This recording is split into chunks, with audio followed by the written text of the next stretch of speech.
ಮೂರುತಿಯನ್ನು ನಿಲ್ಲಿಸೋ ಮಾಧವ ನಿನ್ನ ಮೂರುತಿಯನ್ನು ನಿಲ್ಲಿಸೋ ವಿಘ್ನಧ್ವಾಂತ ನಿವಾರಣೈಕತರಣೇ ವಿಘ್ನಾಟವೀ ಗವ್ಯವಾಟ್ ವಿಘ್ನೋ ವ್ಯಾಳಕುಲ ಪ್ರಮತ್ತ ಗರುಡೋ ವಿಘ್ನೇಭ ಪಂಚಾನನಗ ವಿಘ್ನೋತ್ತುಂಗಗಿರಿ ಪ್ರಭೇದನ ಪವಿಗಿ ವಿಘ್ನಾಬ್ಧಿ ಕುಂಭೋದ್ಭವಗ ವಿಘ್ನಾಘೌ ಗಗನ ಪ್ರಚಂಡ ಪವನೋ ವಿಘ್ನೇಶ್ವರ ಪಾತು ನಗ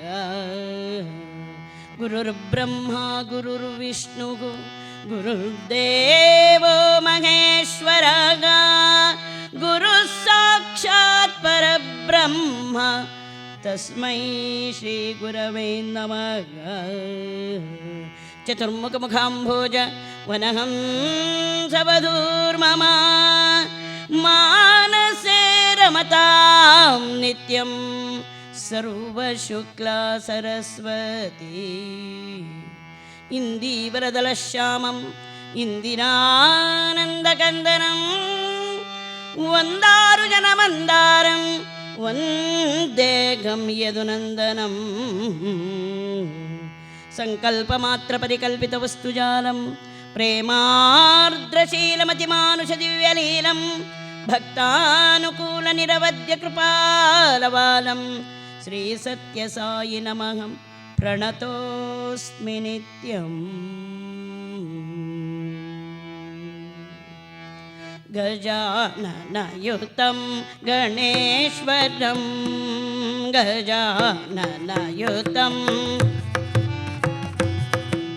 ಗಜಾನನಯುತಂ ಗಣೇಶ್ವರಂ ಭಜಾಮಿ ಸತತಂ ಸುರೇಶ್ವರಂ ಶ್ರೀ ಗಜಾನನಯುತಂ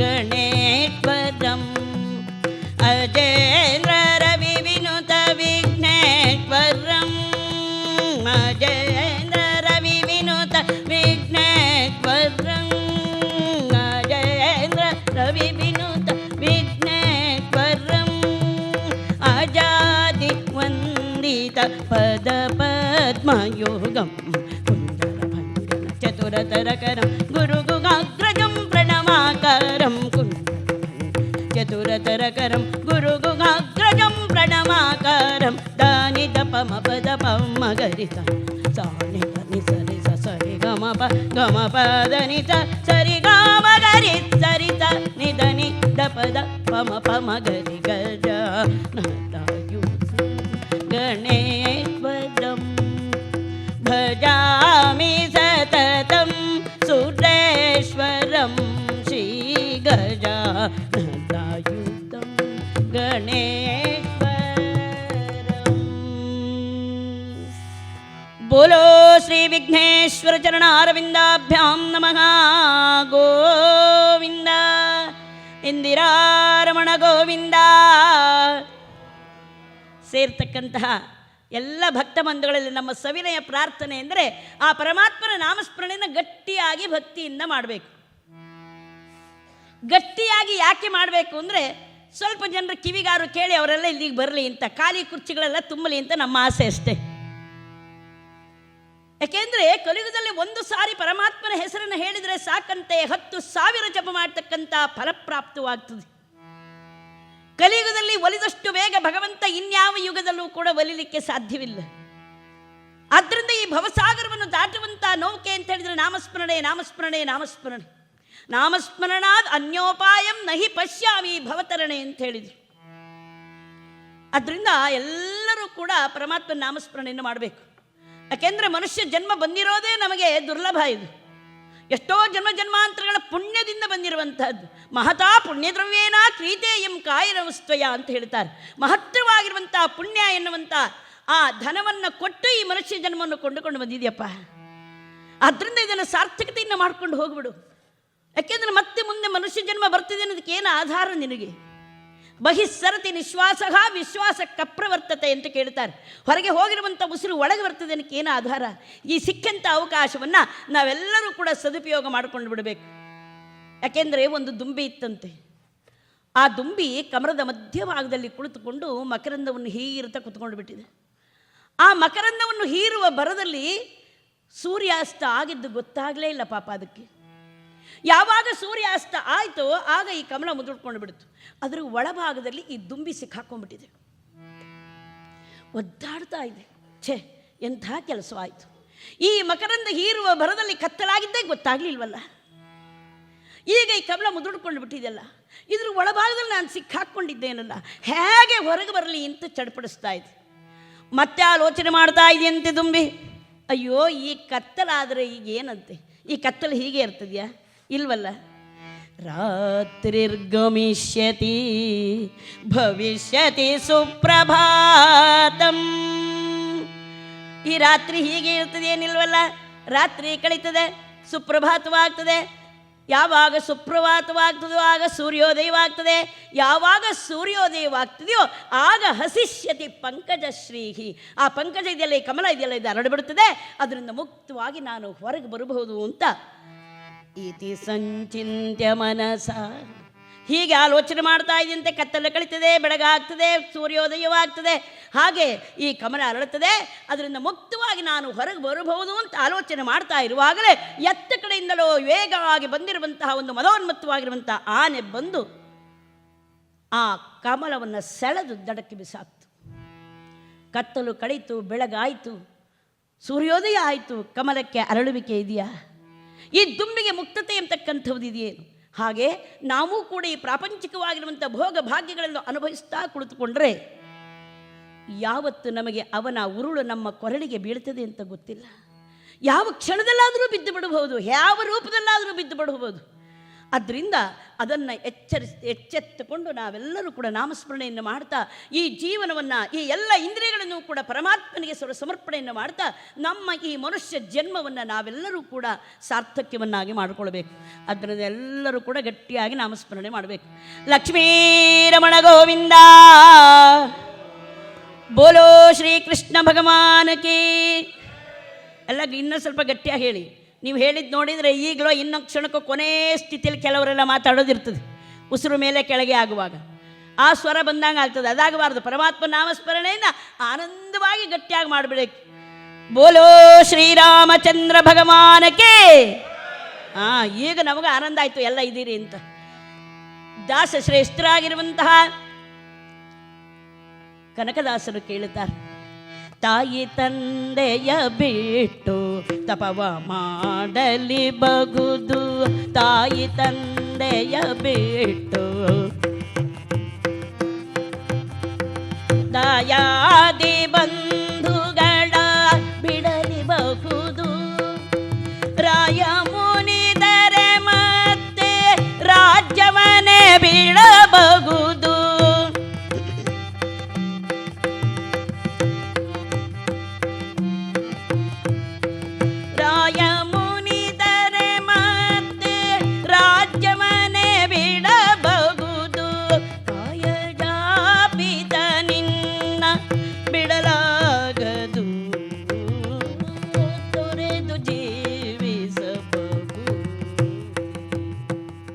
ಕನಕದಾಸರು ಮಹಾನ್ ಅನುಭವಿಗಳು. ಸದಾಕಾಲವೂ ಕೂಡ ಪರಮಾತ್ಮನ ಚರಣಾರವಿಂದಗಳ ಸ್ಮರಣೆಯನ್ನು ಬಿಟ್ಟು ಬದುಕಿದವರೇ ಅಲ್ಲ. ತಮ್ಮ ಅನುಭವದ ನುಡಿಯನ್ನು ಹೇಳ್ತಾ ಇದ್ದಾರೆ. ಹೇ ಭಗವನ್, ನಿನ್ನ ಚರಣಾರವಿಂದಗಳ ಸ್ಮರಣೆಯನ್ನು ಬಿಟ್ಟು ಈ ಜಗತ್ತಲ್ಲಿ ಬದುಕುವುದಕ್ಕೆ ಸಾಧ್ಯವೇ ಅಂತ ಕೇಳ್ತಾ ಇದ್ದಾರೆ. ಯಾಕೆಂದರೆ ಮನುಷ್ಯ ಜನ್ಮವನ್ನು ಪಡೆದಂತಹ ಪ್ರತಿಯೊಬ್ಬನೂ ಕೂಡ ಪರಮಾತ್ಮನ ಚರಣ ಸ್ಮರಣೆಯನ್ನು ತೊರೆಯದೆ ಮರೆಯದೆ ಬದುಕಬೇಕು ಎಂಬತಕ್ಕಂಥದ್ದು ಕನಕದಾಸರ ಮಾತಿನ ಧ್ವನಿ. ಯಾಕೆ ಅಂತ ಹೇಳಿದರೆ ನೋಡಿ, ಈ ಕೀರ್ತನೆಗೆ ಬರೋರು 2 ಥರದವ್ರು ಇರ್ತಾರಂತೆ, 4 ಥರದವ್ರು ಇರ್ತಾರಂತೆ. ಈ ಕೀರ್ತನೆಗೆ ಬರೋರು, ಕೀರ್ತನೆ ಕೇಳಲಿಕ್ಕೆ ಬರೋರು ಅವರೆಲ್ಲ ಎಂತೆಂಥವ್ರು ಇರ್ತಾರೆ ಅಂದರೆ, ಕೆಲವರು ಹರಿದಾಸರ ವಾಗ್ಝರಿ ಹೇಗಿದೆ ನೋಡೋಣ ಅಂತ ಬರ್ತಾರಂತೆ. ಇನ್ನು ಕೆಲವರು ಹರಿದಾಸ ಸಂಗೀತ ಪ್ರೌಢಿಮೆ ಎಷ್ಟಿದೆ ನೋಡೋಣ ಅಂತ ಬರ್ತಾರಂತೆ. ಇನ್ನು ಕೆಲವರು ಸಂಸ್ಕೃತ ಅಧ್ಯಯನ ಇವರು ಎಷ್ಟು ಮಾಡಿದ್ದಾರೆ ನೋಡೋಣ ಅಂತ ಕೆಲವರು ಬರ್ತಾರಂತೆ. ಇನ್ನು ಕೆಲವರು ಹರಿದಾಸರು ಹರಿಕಥೆಗಳಲ್ಲಿ ಹೇಳುವಂಥ ಉಪಕಥೆ ಮಾತ್ರ ಕೇಳಲಿಕ್ಕೆ ಬರ್ತಾರಂತೆ. ಆದರೆ ಹರಿದಾಸರು ಎಂತಹ ತತ್ವನಿಷ್ಠ ಕಥೆಯನ್ನು ಮಾಡಿದ್ದಾರೆ, ಅದನ್ನು ಅರ್ಥೈಸಿಕೊಂಡು ಅದರಂತೆ ಬದುಕನ್ನು ಸಾರ್ಥಕ್ಯವನ್ನಾಗಿ ಮಾಡಿಕೊಳ್ಳೋಣ ಅನ್ನೋರು ಬಹಳ ವಿರಳವಂತೆ. ಹಾಗೆ ಈ ಜಗತ್ತಿಗೆ 2 ಥರದವರು ಬರ್ತಾರಂತೆ. ರಾಮಕೃಷ್ಣ ಪರಮಹಂಸರು ಬಹಳ ಸುಂದರವಾಗಿ ಹೇಳ್ತಾರೆ. ಅವರು ಹೇಗಿರ್ತಾರೆ ಅಂದರೆ, ಈ ಕೆಲವರು ಕೇರುವ ಮರದ ಇದ್ದಾಗಿರ್ತಾರಂತೆ. ಮರದ ಸ್ವಭಾವ ಏನು? ಅಕ್ಕಿಯನ್ನು ರವೆಯನ್ನು ನೀವು ಮರದಲ್ಲಿ ಹಾಕಿ ಕೇರ್ತಾ ಇದ್ದರೆ ಜೊಳ್ಳೆಲ್ಲ ತೂರಿ ಹೋಗಿ ಉತ್ತಮವಾಗಿರುವಂಥ ಒಳ್ಳೆಯ ವಸ್ತು ಅದರೊಳಗೆ ಉಳ್ಕೊಳ್ಳುತ್ತದೆ. ಹಾಗೆ ಪಡೆಯಲೇಬೇಕಾಗಿರುವಂಥ ಸದ್ವಸ್ತುವಾಗಿರುವಂಥ ಭಗವಂತನೇ ಬೇಕು ಅಂತ ಜಗತ್ತಿಗೆ ಬಂದಿರುತ್ತಾರೆ. ಕೆಲವರು ಸಾರಣೆ ಥರ ಇರುತ್ತಾರೆ, ಏನೂ ಮಾಡಲಿಕ್ಕಾಗೋದಿಲ್ಲ. ಅದೇನು ಮಾಡ್ತದೆ? ಒಳ್ಳೆ ವಸ್ತುವನ್ನೆಲ್ಲ ಬಿಟ್ಟು ಜೊಳ್ಳನ್ನೆಲ್ಲ ತಾನಿಟ್ಕೊಳ್ತದೆ. ಕ್ಷಣಿಕ ಸುಖವನ್ನು ಕೊಡಬಲ್ಲಂತಹ ಪ್ರಾಪಂಚಿಕವಾಗಿರುವಂತಹ ಭೋಗ ಭಾಗ್ಯಗಳನ್ನು ಒಟ್ಟು ಹಾಕುವುದರಲ್ಲೇ ಇಡೀ ತಮ್ಮ ಜೀವಮಾನವನ್ನೆಲ್ಲ ಕಳೀತಾ ಇರುತ್ತಾರೆ. ಇಲ್ಲಿ ಕನಕದಾಸರು ಕೇರುವ ಮರದ ಸ್ವಭಾವಕ್ಕೆ ಸೇರ್ತಕ್ಕಂಥವ್ರು. ಅವರು ಕೇಳ್ತಾ ಇದ್ದಾರೆ, ಹೇ ಭಗವನ್, ನಿನ್ನ ಚರಣಾರವಿಂದಗಳ ಸ್ಮರಣೆಯನ್ನು ಬಿಟ್ಟು ಬದುಕುವುದಕ್ಕೆ ಸಾಧ್ಯವೇ ಅಂತ ಕೇಳ್ತಾ ಇದ್ದಾರೆ. ಯಾಕೆಂದರೆ ನೋಡಿ, 5 ವರ್ಷದ ಮಗು ಧ್ರುವ ಚಿಕ್ಕಮ್ಮನಿಂದ ಅವಮಾನಿತನಾಗಿ ಕಾಡಿಗೆ ಬರ್ತಾನೆ. ಘೋರವಾಗಿರುವಂಥ ಅರಣ್ಯದಲ್ಲೇ ಕುಳಿತು ಶ್ರೀಹರಿಯನ್ನು ಕುರಿತು ತಪಸ್ಸನ್ನು ಮಾಡ್ತಾನೆ ಧ್ರುವ. ನೋಡಿ, ಇನ್ನೂ 5 ವರ್ಷದ ಮಗು. ನಮಗೆ 50 ದೇವ್ರ ಕಡೆಗೆ ಹೋಗಬೇಕು ಅಂತ ಮನಸ್ಸು ಬರೋದಿಲ್ಲ. ಆ ಮಗುವಿನ ತಪಸ್ಸಿಗೆ ಮೆಚ್ಚಿರುವಂತಹ ಶ್ರೀಹರಿ ಪ್ರತ್ಯಕ್ಷನಾಗಿದ್ದಾನೆ. ಧ್ರುವ, ನಿನ್ನ ತಪಸ್ಸಿಗೆ ಮೆಚ್ಚಿದ್ದೇನೆ, ನಿನಗೇನು ಬರಬೇಕು ಕೇಳು ಮಗು. 5 ವರ್ಷದ ಮಗು ಕಣ್ತೆರೆದು ನೋಡ್ತಾ ಇದ್ದಾನೆ. ಆನಂದವಾಗುತ್ತಾ ಇದೆಯಂತೆ ಧ್ರುವನಿಗೆ. ಆಪಾದ ಲಂಬಮಾನ ತುಳಸಿ ಮಾಲಾಲಂಕೃತನಾಗಿರುವಂತಹ ಶಂಖ ಚಕ್ರ ಗದಾಧಾರಿ ಆಗಿರುವಂತಹ ಪ್ರಭು ಶ್ರೀಮನ್ನಾರಾಯಣನನ್ನು ನೋಡ್ತಾ ಇದ್ದಾನೆ ಧ್ರುವ. ಆ ಮಗುವಿನ ಕಂಗಳಲ್ಲಿ ಆನಂದ ಬಾಷ್ಪಗಳು ಕೋಡಿಯಾಗಿ ಹರಿತಾ ಇದೆ. ಹೇ ಪ್ರಭು ನಾರಾಯಣ, ಭವ ಭಯ ಹರಣ ವಂದಿತ ಚರಣ, ಭವ ಭಯ ಹರಣ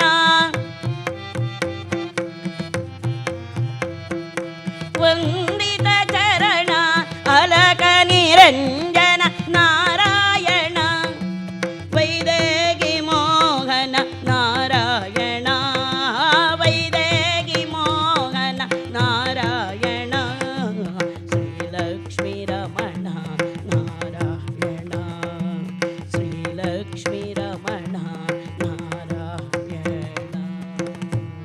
ನಾರಾಯಣ ನಾಗೇಂದ್ರ ವರದಾನವನೀರದ ನಿಭಾಂಗಾನ ಕ್ಲೇಶ ನಿವಾರಕ ಪ್ರಭೋ ಆರ್ತುತ್ರಾಣ ಪರಾಯಣ ಪಾಹಿ ಮಾಂ. 5 ವರ್ಷದ ಮಗು ಶ್ರೀಹರಿಯ ಚರಣಾರವಿಂದಗಳಿಗೆ ಎರಗಿದ್ದಾನೆ. ಮಗು, ನಿನ್ನ ಭಕ್ತಿಗೆ ಮೆಚ್ಚಿದ್ದೇನೆ, ನಿನಗೇನು ಬರಬೇಕು ಕೇಳು. ನೋಡಿ, 5 ವರ್ಷದ ಮಗು ಧ್ರುವ ಕೇಳ್ತಾ ಇದ್ದಾನಂತೆ, ಪ್ರಭು ನಿನ್ನ ದರ್ಶನ ಭಾಗ್ಯಕ್ಕಿಂತ ನನಗೆ ಇನ್ನೇನು ಬೇಕು ಅಂತ ಕೇಳ್ತಾ ಇದ್ದಾನೆ. ನಮಗೇನಾದರೂ ಅಂತಹ ದರ್ಶನ ಕೊಟ್ಟಿದ್ದರೆ ನಾವೇನು ಮಾಡ್ತಿದ್ವಿ? ನಮ್ಮ ಆಸೆಯ ಉದ್ದದಲ್ಲಿ ಇಷ್ಟನ್ನೇ ದೇವ್ರ ಮುಂದೆ ಇಟ್ಟುಬಿಡ್ತಾ ಇದ್ವಿ. ಅದನ್ನು ಕೊಡು, ಈಗ ಮಾಡೋದು ಅದನ್ನೇ. ದೇವಸ್ಥಾನಕ್ಕೆ ಹೋದ್ರು ನಾವು, ಭಗವಂತ ನೀನು ಬೇಕು ಅಂತ ಎಂದಾದರೂ ನಾವು ಒಂದು ದಿನವಾದರೂ ಕೇಳಿದ್ದೇವ? ಆಯುಸ್ಸೆಲ್ಲ ಸೋರಿ ಹೋಯಿತು, ಭಗವಂತ ನಿನ್ನ ಅನುಗ್ರಹವಾಗಲಿಲ್ವಲ್ಲ ಅಂತ ಕಣ್ಣೀರ ಧಾರೆ ಹರಿದಿದೆಯಾ ನಮಗೆ? ಇಲ್ಲ. ಧ್ರುವ ಕೇಳ್ತಾ ಇದ್ದಾನೆ, ನಿನ್ನ ದರ್ಶನ ಭಾಗ್ಯಕ್ಕಿಂತ ಇನ್ಯಾವ ಭಾಗ್ಯ ಬೇಕು ಸ್ವಾಮಿ?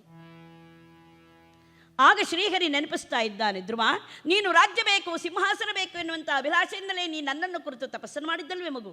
ಹೌದು ಮಹಾಪ್ರಭು, ಸ್ಥಾನಾಭಿಲಾಷಿ ತಪಸ್ಸಿ ಸ್ಥಿತೋಹಂ. ರಾಜ್ಯ ಬೇಕು, ಸಿಂಹಾಸನ ಬೇಕು ಎನ್ನುವಂಥ ಅಭಿಲಾಷೆಯಿಂದಲೇ ನಿನ್ನನ್ನು ಕುರಿತು ನಾನು ತಪಸ್ಸನ್ನು ಮಾಡಿದೆ. ಆದರೆ ತ್ವಾಂ ಪ್ರಾಪ್ತವಾನ್ ದೇವ ಮುನೀಂದ್ರ ಗುಖ್ಯಂ. ಸಂಸಾರವನ್ನು ನಿಸ್ಸಾರವೆಂದು ಬಗೆದು ಕಾಂತಾರವನ್ನು ಸೇರಿ ಪ್ರತ್ಯಾಹಾರ ಫಲಾಹಾರವನ್ನು ಸೇವನೆ ಮಾಡುತ್ತಾ ಕ್ಷಣ ಕ್ಷಣಕ್ಕೂ ಕೂಡ ನಿನ್ನ ದರ್ಶನಾಕಾಂಕ್ಷಿಗಳಾಗಿರುವಂತಹ ಆ ಮಹಾ ಮುನೀಂದ್ರರಿಗೂ ನೀನು ಅಲಭ್ಯನಾಗಿರ್ತಕ್ಕಂಥವನು. ಅಂತಹ ನೀನು ನನಗೆ ಇವತ್ತು ಲಭ್ಯನಾಗಿದೆ ಅಂತಾದರೆ ಇದು ಹೇಗಾಗಿದೆ ಅಂದರೆ, ಕಾಚನ್ ವಿಚಿನ್ವನ್ ಸಮವಾಪ್ಯ ರತ್ನಂ. ಗಾಜಿನ ಹರಳ ನರಿಸ್ತಕ್ಕಂಥವನಿಗೆ ವಜ್ರದ ಹರಳ ಸಿಕ್ಕಿದ್ರೆ ಅಂತಹ ಆನಂದವಾಗ್ತದೆ. ಸ್ವಾಮಿನ್ ಕೃತಾರ್ಥೋಸ್ಮಿ ವರಂ ನಯಾಚೇ. ನಿನ್ನ ದರ್ಶನದಿಂದ ಕೃತಾರ್ಥನಾಗಿದ್ದೇನೆ, ನನಗೇನು ಬರಬೇಡ ಅಂತ ಕೇಳ್ತಾ ಇದ್ದಾನೆ 5 ವರ್ಷದ ಮಗು ಧ್ರುವ. ಹಾಗಾದರೆ ಏನರ್ಥ? ತೊರೆದು ಜೀವಿಸಬಹುದು. ನೋಡಿ, ಚತುರ್ದಶ ಭುವನದಲ್ಲಣ ಅನಿಸಿರ್ತಕ್ಕಂಥ ತನ್ನ ಅಣ್ಣನಾಗಿರುವಂಥ ರಾವಣನನ್ನು, ತನ್ನ ಮಡದಿ ಮಕ್ಕಳನ್ನು, ರಾಜ್ಯ ವೈಭೋಗವನ್ನು ಎಲ್ಲವನ್ನೂ ಕೂಡ ತ್ಯಾಗ ಮಾಡಿ ವಿಭೀಷಣ ಶ್ರೀರಾಮಚಂದ್ರನ ಪಾದಗಳ ಆಶ್ರಯವನ್ನು ಪಡೆದ. ಹಾಗಾದರೆ ಯಾಕೋಸ್ಕರ? ತೊರೆದು ಜೀವಿಸಬಹುದು. ಗೌತಮ ಬುದ್ಧ ಮಧ್ಯರಾತ್ರಿಯ ಸಮಯದಲ್ಲಿ ತನ್ನ ಸುಂದರಳಾದಂತಹ ಪತ್ನಿಯನ್ನು, ಮುದ್ದಾಗಿರುವಂತಹ ಮಗುವನ್ನು, ರಾಜ್ಯ ವೈಭೋಗವನ್ನು ಎಲ್ಲವನ್ನೂ ತ್ಯಾಗ ಮಾಡಿ ಹೊರಟ. ಹಾಗಾದರೆ ಯಾಕೆ? ತೊರೆದು ಜೀವಿಸಬಹುದು. ಹಾಗಾದರೆ ನಿಜವಾಗಿರುವಂತಹ ಬಂಧು ಯಾರು ನಮಗೆ?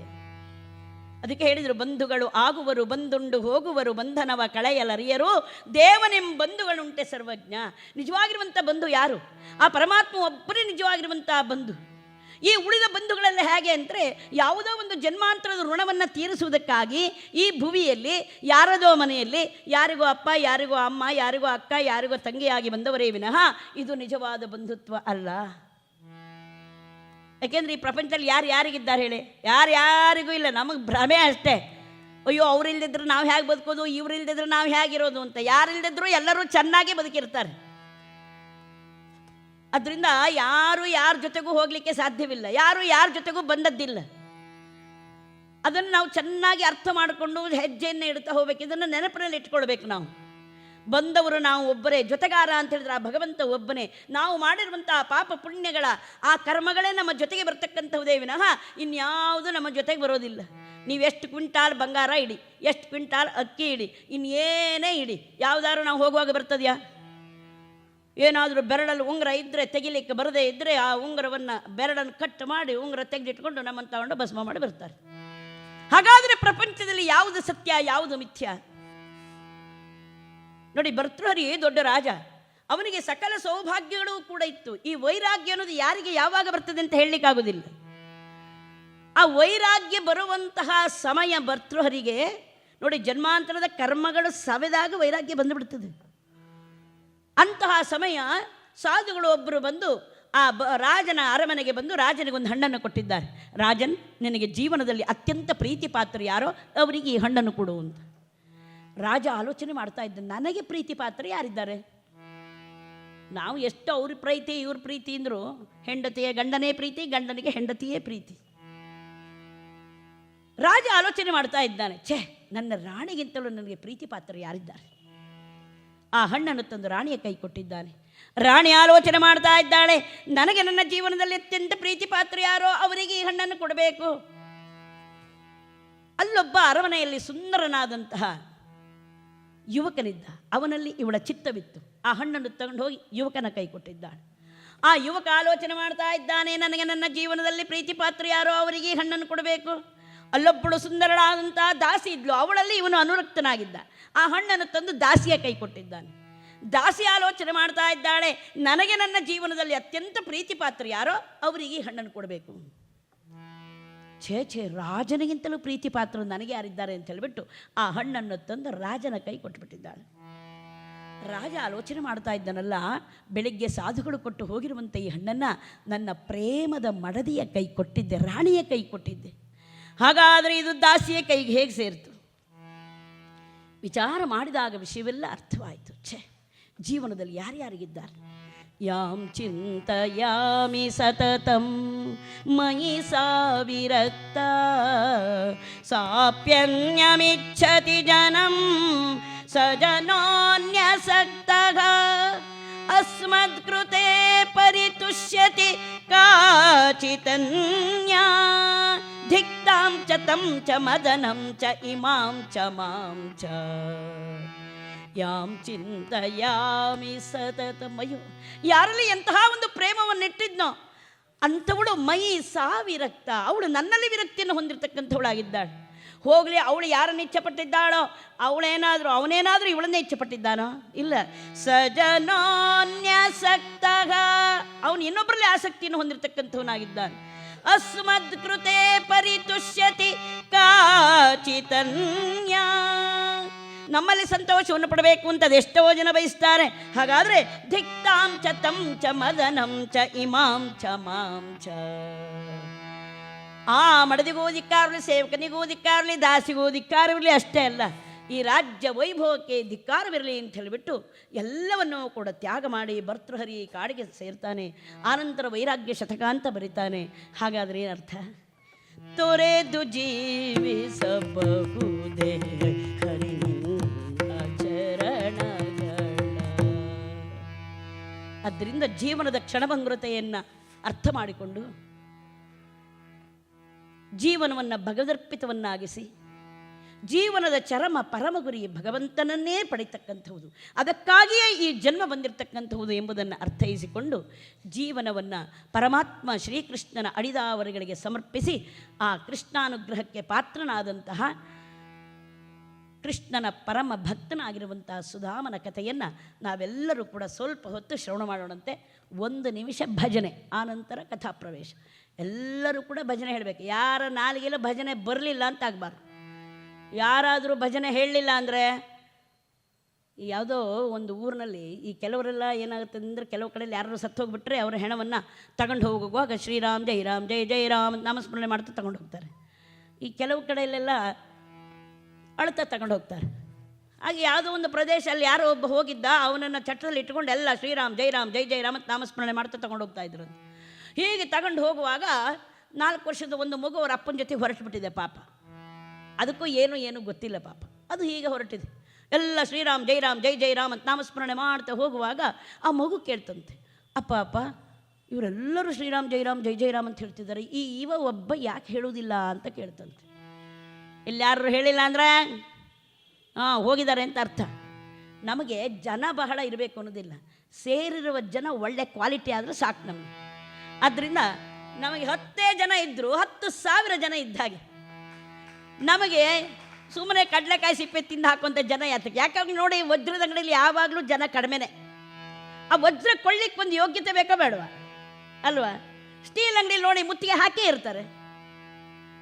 ಆದ್ದರಿಂದ ನಮಗೆ ಬಹಳ ಜನ ಬೇಕು ಅಂತಿಲ್ಲ. ಸೇರುವ ಭಕ್ತರು ಯಾರೋ ಒಬ್ಬರಿಗೆ ಆ ಭಕ್ತಿಯ ಉದ್ದೀಪನ ಆದರೂ ಸಾಕು, ನಮ್ಮ ಜೀವನ ಸಾರ್ಥಕ ಅಂದ್ಕೊಂಡಿರ್ತೇವೆ. ಆದ್ದರಿಂದ ನಮಗೇನು ಜನ ಬಹಳ ಸೇರಬೇಕು ಅಂತಿಲ್ಲ. ಯಾಕೆಂದರೆ ನಾವು ಮಾಡುವ ಪ್ರತಿಯೊಂದು ಕೆಲಸವೂ ಕೂಡ, ಪ್ರತಿಯೊಂದು ಮಾತೂ ಕೂಡ, ಎಲ್ಲವೂ ಕೂಡ ಶ್ರೀಕೃಷ್ಣನಿಗೋಸ್ಕರವಾಗಿ. ಆದ್ದರಿಂದ ಯಾರ್ಯಾರಿಗೆ ಪ್ರಾಪ್ತಿಯೋ ಅವರನ್ನು ಕರ್ಕೊಂಡು ಬರ್ತಾನೆ ಅವನು. ಪ್ರಾಪ್ತಿ ಇಲ್ಲದಿದ್ದವ್ರನ್ನ ಏನೂ ಮಾಡೋಕ್ಕಾಗೋದಿಲ್ಲ. ಯಾಕೆಂದರೆ ಒಂದು ಪರಮಾತ್ಮನ ಕಥೆಯನ್ನು ಕೇಳಬೇಕಾದ್ರೂ ಅವರಿಗೆ ಜನ್ಮ ಜನ್ಮಾಂತರದ ಭಾಗ್ಯ ಇರಬೇಕು, ಸುಮ್ಮನೆ ಅಲ್ಲ.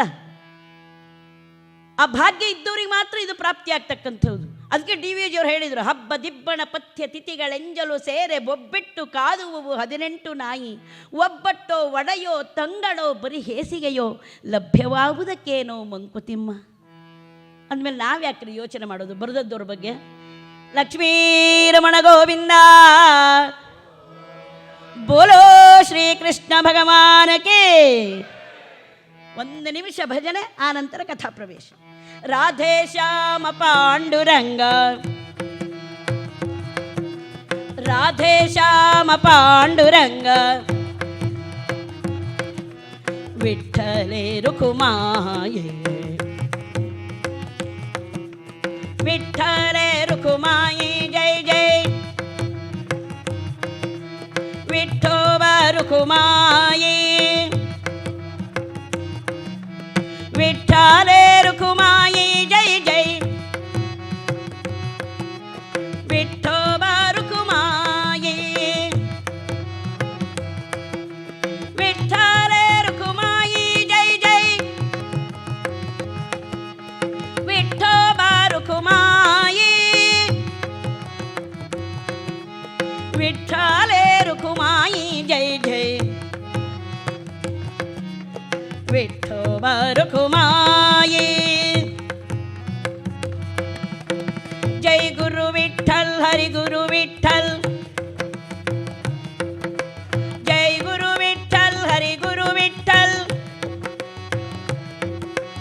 ಜೈ ಗುರು ವಿಠ್ಠಲ್ ಹರಿ ಗುರು ವಿಠ್ಠಲ್, ಜೈ ಗುರು ವಿಠ್ಠಲ್ ಹರಿ ಗುರು ವಿಠ್ಠಲ್, ಜೈ ಗುರು ವಿಠ್ಠಲ್ ಹರಿ ಗುರು ವಿಠ್ಠಲ್,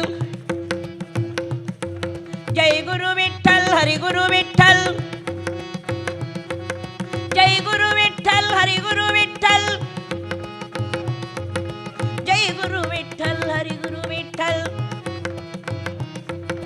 ವಿಠ್ಠಲ ವಿಠ್ಠಲ ವಿಠ್ಠಲ ವಿಠ್ಠಲ, ವಿಠ್ಠಲ ವಿಠ್ಠಲ ವಿಠ್ಠಲ ವಿಠ್ಠಲ, ವಿಠ್ಠಲ ವಿಠ್ಠಲ ವಿಠ್ಠಲ ವಿಠ್ಠಲ,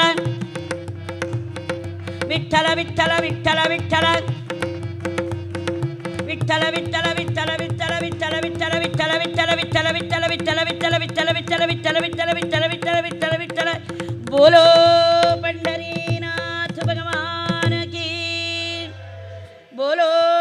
ಕೃಷ್ಣ ಭಗವಾನಗೆ. ರಾಗದ್ವೇಷ ವಿಹೀನನು ಮೆಣ್ಣಿಕಿಲಾಗ ಮಂಗಳನು ತಿಳಿದವನು. ರಾಗದ್ವೇಷ ವಿಹೀನನು ಮೆಣ್ಣಿಕಿಲಾಗ ಮಂಗಳನು ತಿಳಿದವನು. ಯೋಗದ ಗೆಳೆಯನು ಕುಚೇಲನೆಂಬುವ, ಯೋಗದ ಗೆಳೆಯನು ಕುಚೇಲನೆಂಬುವ, ಯೋಗದ ಗೆಳೆಯನು ಕುಚೇಲನೆಂಬುವ, ಯಾಗಿಗಳೊಳು ತಾನು ಉತ್ತಮನು. ದ್ವಾರಕಾ ನಗರದಕ್ಕೆ ಸಮೀಪದಲ್ಲಿ ಒಂದು ಅಗ್ರಹಾರ. ಆ ಅಗ್ರಹಾರದಲ್ಲಿ ಸದಾಚಾರ ಸಂಪನ್ನನೂ ವೇದಾಂಗ ಪಾರಂಗತನೂ ಅನುಷ್ಠಾನ ನಿಷ್ಠನೂ ಆಗಿರುವಂತಹ ಸುಧಾಮ ಎನ್ನುವಂಥ ಒಬ್ಬ ಬ್ರಾಹ್ಮಣ ವಾಸ ಮಾಡಿಕೊಂಡಿದ್ದಾನೆ. ಸದಾ ಕಾಲವೂ ಕೂಡ ಕೃಷ್ಣನ ಚಿಂತನದಲ್ಲಿ ಕಾಲವನ್ನು ಕಳೀತಾ ಇರತಕ್ಕಂಥವನು ಈ ಸುಧಾಮ. ಅತ್ಯಂತ ದಾರಿದ್ರ್ಯ, ಒಂದು ಹೊತ್ತಿಗಿದ್ರೆ 9 ಹೊತ್ತಿಗಿಲ್ಲ. ಆದರೆ ಯಾರಲ್ಲಿಯೂ ಏನನ್ನೂ ಯಾಚನೆ ಮಾಡುವುದಿಲ್ಲ ಎನ್ನುವಂತಹ ಅಪರಿಗ್ರಹ ಎಂತಕ್ಕಂಥ ವ್ರತವನ್ನು ಕೈಗೊಂಡಿರ್ತಕ್ಕಂಥವನು ಸುಧಾಮ. ಸದಾ ಕಾಲವೂ ಕೂಡ ಪರಮಾತ್ಮನ ಚಿಂತನದಲ್ಲಿ ಕಾಲವನ್ನು ಕಳೀತಾ ಇರ್ತಕ್ಕಂಥವನು. ರಾಗದ್ವೇಷಗಳಿಂದ ವಿಹೀನನಾಗಿದ್ದಂತೆ. ಇದು ನೋಡ್ರಿ, ಸಾಧ್ಯನ ನಮಗೆ? ಯಾವ ವಸ್ತುವಿನಲ್ಲಿ ಯಾರಿಗೆ ಮೋಹ ಇಲ್ಲವೋ ಅಂಥವರಿಗೆ ದ್ವೇಷ ಬರಲಿಕ್ಕೆ ಸಾಧ್ಯವೇ ಇಲ್ಲ. ನಮಗೆಲ್ಲ ದ್ವೇಷ ಯಾಕೆ ಬರ್ತದೆ ಅಂತ ಹೇಳಿದರೆ, ಎಲ್ಲ ವಸ್ತುಗಳಲ್ಲಿಯೂ ಮೋಹ ಜಾಸ್ತಿ. ಎಲ್ಲಿ ಮೋಹ ಇರ್ತದೆಯೋ ಅಲ್ಲಿ ದ್ವೇಷ ಬರ್ತದೆ. ಯಾರಿಗೆ ಯಾವ ವಸ್ತುವಿನಲ್ಲಿ ಮೋಹ ಇಲ್ಲವೋ ಅಲ್ಲಿಗೆ ದ್ವೇಷ ಬರಲಿಕ್ಕೆ ಸಾಧ್ಯವೇ ಇಲ್ಲ ಅಂತ. ರಾಗದ್ವೇಷ ವಿಹೀನನಾಗಿದ್ದಂತೆ ಸುಧಾಮ. ಸುಮ್ಮನೆ ಪರಮಾತ್ಮ ಒಲಿಯೋದಿಲ್ಲ. ಪರಮಾತ್ಮನ ಅನುಗ್ರಹ ಆಗಬೇಕಾದ್ರೆ ಇಂತಹ ಸದ್ಗುಣಗಳು ನಮ್ಮ ಒಳಗಿರಬೇಕು. ಅದಕ್ಕೆ ಶ್ರೀಕೃಷ್ಣ ಭಗವದ್ಗೀತೆಯಲ್ಲಿ ಒಬ್ಬ ಭಕ್ತನಿಗೆ ಇರಬೇಕಾದಂಥ 12 ಲಕ್ಷಣಗಳನ್ನು ಹೇಳ್ತಾನೆ ಭಕ್ತಿ ಯೋಗದಲ್ಲಿ. ಅದರಲ್ಲಿ ಅದ್ವೇಷ್ಟ ಸರ್ವಭೂತಾನಾಂ ಮೈತ್ರ ಕರುಣ ಏವಚ ನಿರ್ಮಮೋ ನಿರಹಂಕಾರ. ನೋಡಿ, ಇದೆಲ್ಲ ಇರಬೇಕಂತೆ. ಅವ್ನು ನಿಜವಾಗಿರುವಂಥ ಭಕ್ತ ಅಂತ. ನಾವು ಬರೀ ಆ ದೇವ್ರ ಭಕ್ತರು, ಈ ದೇವ್ರು ಬರೀ ಭಕ್ತರಷ್ಟೇ. ಭಕ್ತರಲ್ಲ, ಭಕ್ತರಾಗಬೇಕಾದ್ರೆ ಇಷ್ಟು ಲಕ್ಷಣಗಳಿರಬೇಕು ಅಂತ. ಅದರಿಂದ ಯಾವುದರಲ್ಲೂ ರಾಗ ಇರಲಿಲ್ಲ, ಆದ್ದರಿಂದ ದ್ವೇಷವೂ ಇಲ್ಲ ಅವನಿಗೆ. ರಾಗದ್ವೇಷ ವಿಹೀನನಾಗಿದ್ದ. ಸಕಲ ಶಾಸ್ತ್ರಗಳನ್ನು ಕೂಡ ಕರಗತ ಮಾಡಿಕೊಂಡಿದ್ದ.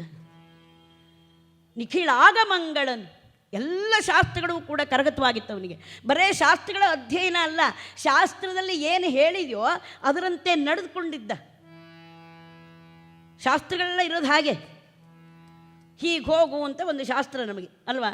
ಬೆಂಗಳೂರಿಗೆ ಅಂತ ಒಂದು ಕೈಮರ, ಅದು ಶಾಸ್ತ್ರಗಳು ಅಂದರೆ ಬೆಂಗಳೂರಿಗೆ ಅಂತ ಕೈಮರ ಇದ್ದಾಗೆ ಅಲ್ಲಿ ತೋರಿಸಿದ ರೀತಿಯಲ್ಲೇ ನಾವು ಹೋದರೆ ಬೆಂಗಳೂರು ಸಿಗ್ತದೆಯೋ ಇಲ್ಲ. ಇಲ್ಲರಿ, ನಾನು ಹೀಗೆ ಹೋಗ್ತೀನಿ ಅಂದರೆ ನಿನ್ನ ಪ್ರಾರಬ್ಧ, ಹೋಗು ಅನ್ನೋದಷ್ಟೇ. ಅದರಿಂದ ಆ ಶಾಸ್ತ್ರಗಳು ಅಂದರೆ ಹಾಗೆ ಕೈಮರ ಇದ್ದ ಹಾಗೆ ನಮ್ಮ ಜೀವನವನ್ನು ಉಜ್ಜೀವನವನ್ನಾಗಿಸುವಂಥದ್ದು ಶಾಸ್ತ್ರಗಳು ಅಂದರೆ. ಹಾಗೆ ಎಲ್ಲ ಶಾಸ್ತ್ರಗಳನ್ನು ಕರಗತ ಮಾಡಿಕೊಂಡಿದ್ದ. ಶಾಸ್ತ್ರದಲ್ಲಿ ಏನು ಹೇಳಿದೆ ಅದನ್ನು ತನ್ನ ಬದುಕಿನಲ್ಲಿ ಇಟ್ಟುಕೊಂಡಿದ್ದ ಸುಧಾಮ. ನಮ್ಮದೆಲ್ಲ ಹಾಗಲ್ಲ, ಪ್ಲಾಟ್ಫಾರ್ಮ್ ಹೀರೋ, ಪ್ರಾಕ್ಟಿಕಲ್ ಜೀರೋ. ನಮ್ಮದೆಲ್ಲ ಬರೀ ಪ್ಲಾಟ್ಫಾರ್ಮ್, ಪ್ರಾಕ್ಟಿಕಲ್ ಏನಿಲ್ಲ. ಅದಕ್ಕೆ ಭಗವಂತರ ಅನುಗ್ರಹ ನಮಗಾಗೋದಿಲ್ಲ. ಆ ಪ್ರಾಕ್ಟಿಕಲ್ ಭಗವಂತ ಕೇಳೋದು ಪ್ರಾಕ್ಟಿಕಲ್ ಪ್ರಾಕ್ಟಿಕಲ್ ಪ್ರಾಕ್ಟಿಕಲ್. ನೀನು ಏನಾದರೂ ಓದಯ್ಯ, ಓದಿದ್ದನ್ನು ನನ್ನ ಜೀವನದ ಆಚರಣೆಯಲ್ಲಿ ಇಟ್ಟುಕೊಂಡಿದ್ಯಾ ಅನ್ನೋದನ್ನು ನೋಡ್ತಾನೆ ಪರಮಾತ್ಮ. ನೀನು ಎಷ್ಟು ದೊಡ್ಡ ಸ್ಕಾಲರ್ ಅಂತ ಕೇಳುವುದಿಲ್ಲ, ಅಲ್ಲಿ ಎಷ್ಟು ಅಧ್ಯಯನ ಮಾಡಿದಿ ಅಂತ ಕೇಳುವುದಿಲ್ಲ. ನಿನ್ನ ಹೃದಯ ಪ್ರೇಮದಿಂದ ಕೂಡಿದೆಯೋ ಇಷ್ಟೇ ಕೇಳೋದು ಭಗವಂತ. ಅವನು ಇನ್ನೇನು ಕೂಡ ಕೇಳ್ತಕ್ಕಂಥವನಲ್ಲ. ಅದರಿಂದ ಎಲ್ಲ ಶಾಸ್ತ್ರಗಳನ್ನು ಕೂಡ ಕರಗತ ಮಾಡಿಕೊಂಡಿದ್ದ. ಯಾರೋ ಒಬ್ಬರು ಈಜಿನಲ್ಲಿ ಒಳ್ಳೆ PhD ಮಾಡಿದ್ರಂತೆ. ಅದು ಆ ಈಜಿನ ಬಗ್ಗೆ ಎಲ್ಲ ಬರೆದು ಎಲ್ಲ ಸನ್ಮಾನ ಜೋರಾಗಾಯಿತು. ಆಗ ಇಷ್ಟು ದೊಡ್ಡ ಪುಸ್ತಕ ಬರೆದಿದ್ದಾರೆ, ಈಜಿನ ವಿಷಯದಲ್ಲಿ PhD ಮಾಡಿದ್ದಾರೆ ಅಂದಮೇಲೆ ಅವರಿಗೂ ನಾವು ಒಂದು ಸನ್ಮಾನ ಮಾಡಬೇಕು ಅಂತ ಬೆಂಗಳೂರಿನವರೆಲ್ಲ ಸೇರಿ ಅವ್ರನ್ನೆಲ್ಲ ಕರೆಸಿದರು. ಕರೆಸಿ ಎಲ್ಲ ದೊಡ್ಡದಾಗಿ ಸನ್ಮಾನ ಎಲ್ಲ ಆಯಿತು. ಆಗ ಅಲ್ಲೊಂದು ದೊಡ್ಡದಾಗಿರುವಂಥ ಒಂದು ಕೊಳವನ್ನು ಮಾಡಿದ್ರು. ಆಗ ಪ್ರಾರ್ಥನೆ ಮಾಡಿದರು, ಸ್ವಾಮಿ ನೀವು ಒಂದು ದೊಡ್ಡ ಪುಸ್ತಕವನ್ನೇ ಬರೆದಿದ್ದೀರಿ, ಇದಕ್ಕೆ ಒಳ್ಳೆಯ ನಿಮಗೆ ಸನ್ಮಾನವೂ ಕೂಡ ಆಗಿದೆ, ಬಹಳ ಸಂತೋಷ ನಮಗೆ. ಅದರಿಂದ ಈಗ ಎಲ್ಲರೂ ಕಾಯ್ತಾ ಇರೋದು ಏನಂದರೆ ನೀವು ಒಂದು ಸಾರಿ ಈಜಿ ತೋರಿಸಬೇಕು ಅಂತ. ಆಗ ಅವ್ರು ಹೇಳಿದ್ರಂತೆ, ಸ್ವಾಮಿ ನಾವು ಪುಸ್ತಕದಲ್ಲಿ ಮಾತ್ರ ಈಜುವವರೇ ವಿನಃ ನೀರಿನಲ್ಲಿ ಈಜುವವರಲ್ಲ ಅಂದ್ರಂತವರು. ಹಾಗೆ ಇಂಥ ಅಧ್ಯಯನಗಳನ್ನೆಲ್ಲ ತಗೊಂಡು ನಾವು ಮಾಡೋದು ಏನಿದೆ ಹೇಳಿ? ಹಾಗೆ ಇತ್ತ ಕಡೆಯಲ್ಲಿಯೂ ಕೂಡ ಸುಧಾಮ ಸದಾ ಕಾಲವೂ ಕೂಡ ರಾಗದ್ವೇಷಗಳಿಂದ ವಿಹೀನನಾಗಿ ಅಲ್ಪತೃಪ್ತನಾಗಿ ಏನಾದರೂ ಭಗವಂತನ ಕೃಪೆಯಿಂದ ಲಭ್ಯವಾದರೆ ಅದರಿಂದಲೇ ಬಂದಿರುವಂಥ ಅತಿಥಿಗಳನ್ನು ಸತ್ಕಾರ ಮಾಡ್ತಾ ಆನಂದವಾಗಿ ತನ್ನ ಜೀವನವನ್ನು ಕಳೀತಾ ಇದ್ದಾನೆ ಈ ಸುಧಾಮ. ನೋಡಿ ಅವನು ಎಂತಹ ಭಕ್ತನಂತೆ. ಅವಿರತ ವಿರಚಿತ ಹರಿಚರಣ ಸರಸಿಜ ಪದಯುಗಳ ಚಿಂತನಾನಂದ ವಿಗಲಿತ ಭಾಷ್ಪಧಾರಾತ್ತನಯನ ಕಮಲಯುಗಳಸ್ಯ ಪುಲಕಿತ ಸುಕಲೇವರ ಕಂಠಕೀಬಲಸ್ಯ ಸಂತತ ವಿಗಲಿತ ಹರಿನಾಮಾಮೃತಧಾರಾಂಚಿತ ವದನ ಪ್ರಣಾಳೀಭೂಷಿತ ಶಿರೋ ನಿರ್ಜಿತ ಗಿರೀಂದ್ರ ಶಿಖರಸ್ಯ ಪ್ರಕಟತ್ರಾಪಿ ಚಿಂತಾರಹಿತಸ್ಯ ದರಿದ್ರಸ್ಯಾಪಿ ಸದಾ ಸಂತುಷ್ಟಸ್ಯ ಭಾಗವತೋತ್ತಮಸ್ಯ ಕುಚೇಲ ಇತಿ ವಿಖ್ಯಾತಸ್ಯ ದಿವ್ಯಂ ಚರಿತಂ ಕೀರ್ತಯಿಷ್ಯಾಮ. ಅವಿರತ ವಿರಚಿತ ಗರಿಚರಣ ಸರಸಿಜ ಪದಯುಗಳ ಚಿಂತನಾನಂದ ವಿಗಲಿತ ಭಾಷ್ಪಧಾರಾತ್ತನಯನ ಕಮಲ ನಯನ ಯುಗಲಸ್ಯ. ಆ ಪರಮಾತ್ಮನ ನಾಮಸ್ಮರಣೆಯನ್ನು ಮಾಡ್ತಾ ಇರುವಾಗ ಅವನ ಈ ಎರಡು ಕಂಗಳಿಂದ ಆನಂದ ಭಾಷ್ಪಗಳು ಹರಿತಾ ಇತ್ತಂತೆ. ಆ ಪರಮಾತ್ಮನ ಕಥೆಯನ್ನು ಕೇಳುವಾಗ, ಆ ಪರಮಾತ್ಮನ ನಾಮಸ್ಮರಣೆಯನ್ನು ಮಾಡುವಾಗ ಕಂಗಳಲ್ಲಿ ಆನಂದ ಭಾಷ್ಪಗಳು ಬರಬೇಕು. ಅದು ಭಕ್ತನ ಲಕ್ಷಣ. ಪರಮಾತ್ಮನಿಗೆ ಜೀವನವನ್ನು ಯಾರು ಸಮರ್ಪಣೆ ಮಾಡಿಕೊಂಡಿರ್ತಾರೋ ಅಂಥವರ ಕಂಗಳನ್ನು ನೋಡಿ. ರಾಮಕೃಷ್ಣ ಪರಮಹಂಸರು ಅವರಿಗೆ ಭಗವಂತನ ಹೆಸರು ಕೇಳಿದ್ರೆ ಸಾಕು, ಅಲ್ಲಿಯೇ ಸಮಾಧಿ ಸ್ಥಿತಿ ಆಗ್ತಿತ್ತು. ಸಂತತ ವಿಗಲಿತ ಹರಿನಾಮಾಮೃತಧಾರಾಂಚಿತ ವದನ ಪ್ರಣಾಳೀಭೂಷಿತ. ಒಂದು ನಿಮಿಷವೂ ಕೂಡ ಅವನ ನಾಲಿಗೆಯಿಂದ ನಾಮಸ್ಮರಣ ಇಲ್ಲ ಅಂತ ಆಗ್ತಿರ್ಲಿಲ್ಲಂತೆ. ನಿರಂತರವಾಗಿ ಅವನ ನಾಲಿಗೆಯಲ್ಲಿ ಕೃಷ್ಣ ಕೃಷ್ಣ ಕೃಷ್ಣ ಅಂತ ಹೇಳ್ತಾ ಇದ್ದಂತೆ. ಅದಕ್ಕೆ ಹೇಳಿದರು ಸದಾ ನಿರಂತರ ಹರಿಗುಣಗಾವೋ. ನಿರಂತರವಾಗಿ ಅಂತರ ಇರಬಾರದು ಅಂತ. ಹೊರಗಡೆಯ ಪ್ರಪಂಚದಲ್ಲಿ ಏನಾದ್ರು ಮಾಡ್ತಾ ಇರು, ಆದರೆ ನಿನ್ನ ಹೃದಯ ಮಾತ್ರ ಪರಮಾತ್ಮನ ನಾಮಸ್ಮರಣೆಯನ್ನು ಮಾಡ್ತಿರಬೇಕು ನಿರಂತರವಾಗಿ ಅಂತ. ಅದಕ್ಕೆ ಹೇಳಿದರು DVG ಅವರು, ನಿನ್ನ ಮನದಾಲಯದೇ 2 ಕೋಣೆಗಳ ನೀನು ಮಾಡು ಅಲ್ವಾ. ಹೊರಕೋಣೆಯಲ್ಲಿ ಎಲ್ಲ ವ್ಯವಹಾರವನ್ನು ಮಾಡು, ಒಳಕೋಣೆಯಲ್ಲಿ ವಿರಮಿಸೊಬ್ಬನೇ. ಅದರಿಂದ ಅಂತಹ ಸ್ಥಿತಿ ಸುಧಾಮನದು. ಪ್ರಕಟತ್ರಾಪಿ ಚಿಂತಾರಹಿತಸ್ಯ. ಯಾವುದೋ ಒಂದು ಕಾರಣದಿಂದ ಈ ಸಂಸಾರಕ್ಕೆ ಬಂದಿದ್ದಾನೆ, ಆದರೆ ಚಿಂತಾವಿಹೀನನಾಗಿದ್ದಾನೆ. ಯಾವ ಚಿಂತೆಯೂ ಇಲ್ಲ. ಕೃಷ್ಣನ ಚಿಂತೆಯೊಂದು ಬಿಟ್ಟರೆ ಅವನಿಗೆ, ನಮಗೆ ಕೃಷ್ಣನ ಚಿಂತೆಯೊಂದು ಬಿಟ್ಟರೆ ಮತ್ತೆಲ್ಲ ಚಿಂತೆಗಳು ಇದೆ ನಮಗೆ. ಯಾರು ಪರಮಾತ್ಮನ ಚಿಂತೆ ಮಾಡ್ತಾರೋ ಅವರ ಚಿಂತೆಯನ್ನು ಪರಮಾತ್ಮ ಮಾಡೇ ಮಾಡುತ್ತಾನೆ. ಹಾಗೆ ದರಿದ್ರಸ್ಯಾಪಿ ಸದಾ ಸಂತುಷ್ಟಸ್ಯ. ಅತ್ಯಂತ ದಾರಿದ್ರ್ಯವಿದ್ದರೂ ಕೂಡ ಸಂತೃಪ್ತ ಜೀವನವನ್ನು ನಡೆಸ್ತಾ ಇದ್ದಾನೆ. ಒಂದು ದಿನವೂ ತನಗೆ ಕಷ್ಟ ಅಂತ ಹೇಳಿಲ್ಲ ಅವನು. ಭಗವಂತನಲ್ಲಿ ಪ್ರಾರ್ಥನೆ ಮಾಡ್ತಾನಂತೆ ಸುಧಾಮ. ಕನಸಿನೊಳ್ಳಾದರೂ ಮನಸ್ಸಿನೊಳ್ಳಾದರೂ, ಕನಸಿನೊಳ್ಳಾದರೂ ಮನಸ್ಸಿನೊಳ್ಳಾದರೂ, ಕನಸು ಮನಸ್ಸಿನೊಳ್ಳು ನಿನ್ನ ನೆನಪಿರಲಿ. ಸಂತತ ವರದ ಶ್ರೀ ಪುರಂದರ ವಿಠಲ, ಸಂತತ ವರದ ಶ್ರೀ ಸರ್ವಕಾಲಕ್ಕೂ ನಿನ್ನ ನೆನೆಯುವ ಹಾಗೆ ಬಾರಂಗ ಎನ್ನ ನಾಲಿಗೆಯಲ್ಲಿ ಸದಾ ಹರಿನಾರಾಯಣ ನಾಮದ ಸ್ಮರಣೆ ಬಾರಂಗ ಶ್ರೀರಂಗ. ಕೃಷ್ಣ ಎಷ್ಟಾದರೂ ಕಷ್ಟವನ್ನು ಕೊಡುತ್ತಂದೆ ನಾನು ಅನುಭವಿಸ್ತೇನೆ ಪ್ರಭು, ಆದರೆ ನನ್ನ ನಾಲಿಗೆಯಿಂದ ನಾಮಸ್ಮರಣೆಯನ್ನು ವಿಸ್ಮರಣೆ ಆಗದಿರುವಂತೆ ಅನುಗ್ರಹ ಮಾಡು ದೇವ ಅಂತ ನಿತ್ಯವೂ ಶ್ರೀಹರಿಯಲ್ಲಿ ಪ್ರಾರ್ಥನೆಯನ್ನು ಮಾಡ್ತಾ ಇದ್ದಾನೆ. ನೋಡಿ, ಇಂತಹ ಭಕ್ತನನ್ನ ಭಗವಂತ ಕೈ ಬಿಡ್ತಾನೆ. ಯಾಕೆ ಅಂತ ಹೇಳಿದರೆ, ಅನನ್ಯಾಶ್ಚಿಂತಯಂತೋ ಮಾಂ ಯೇ ಜನ ಪರ್ಯುಪಾಸತೆ ತೇಷಾಂ ನಿತ್ಯಾಭಿಯುಕ್ತಾನಾಂ ಯೋಗಕ್ಷೇಮಂ ವಹಾಮ್ಯಗಂ.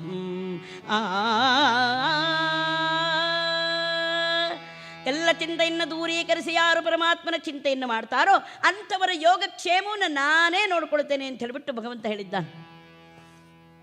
ನಮಗೆ ಆ ನಂಬಿಕೆ ಇರಬೇಕಲ್ಲ. ನಮಗೇನಿದ್ರು ಈ ಸಂಸಾರ ಹೊರಿತಕ್ಕಂಥವ್ರು ನಾವೇ. ನಾನಿಲ್ಲದೆ ಹೋದರೆ ಇದೆಲ್ಲ ನಡೆಯೋದಿಲ್ಲ. ಈ ಭಾವ ಇಟ್ಟುಕೊಂಡ್ರೆ ಅವನ ಅನುಗ್ರಹ ಆಗೋದು ಹೇಗೆ?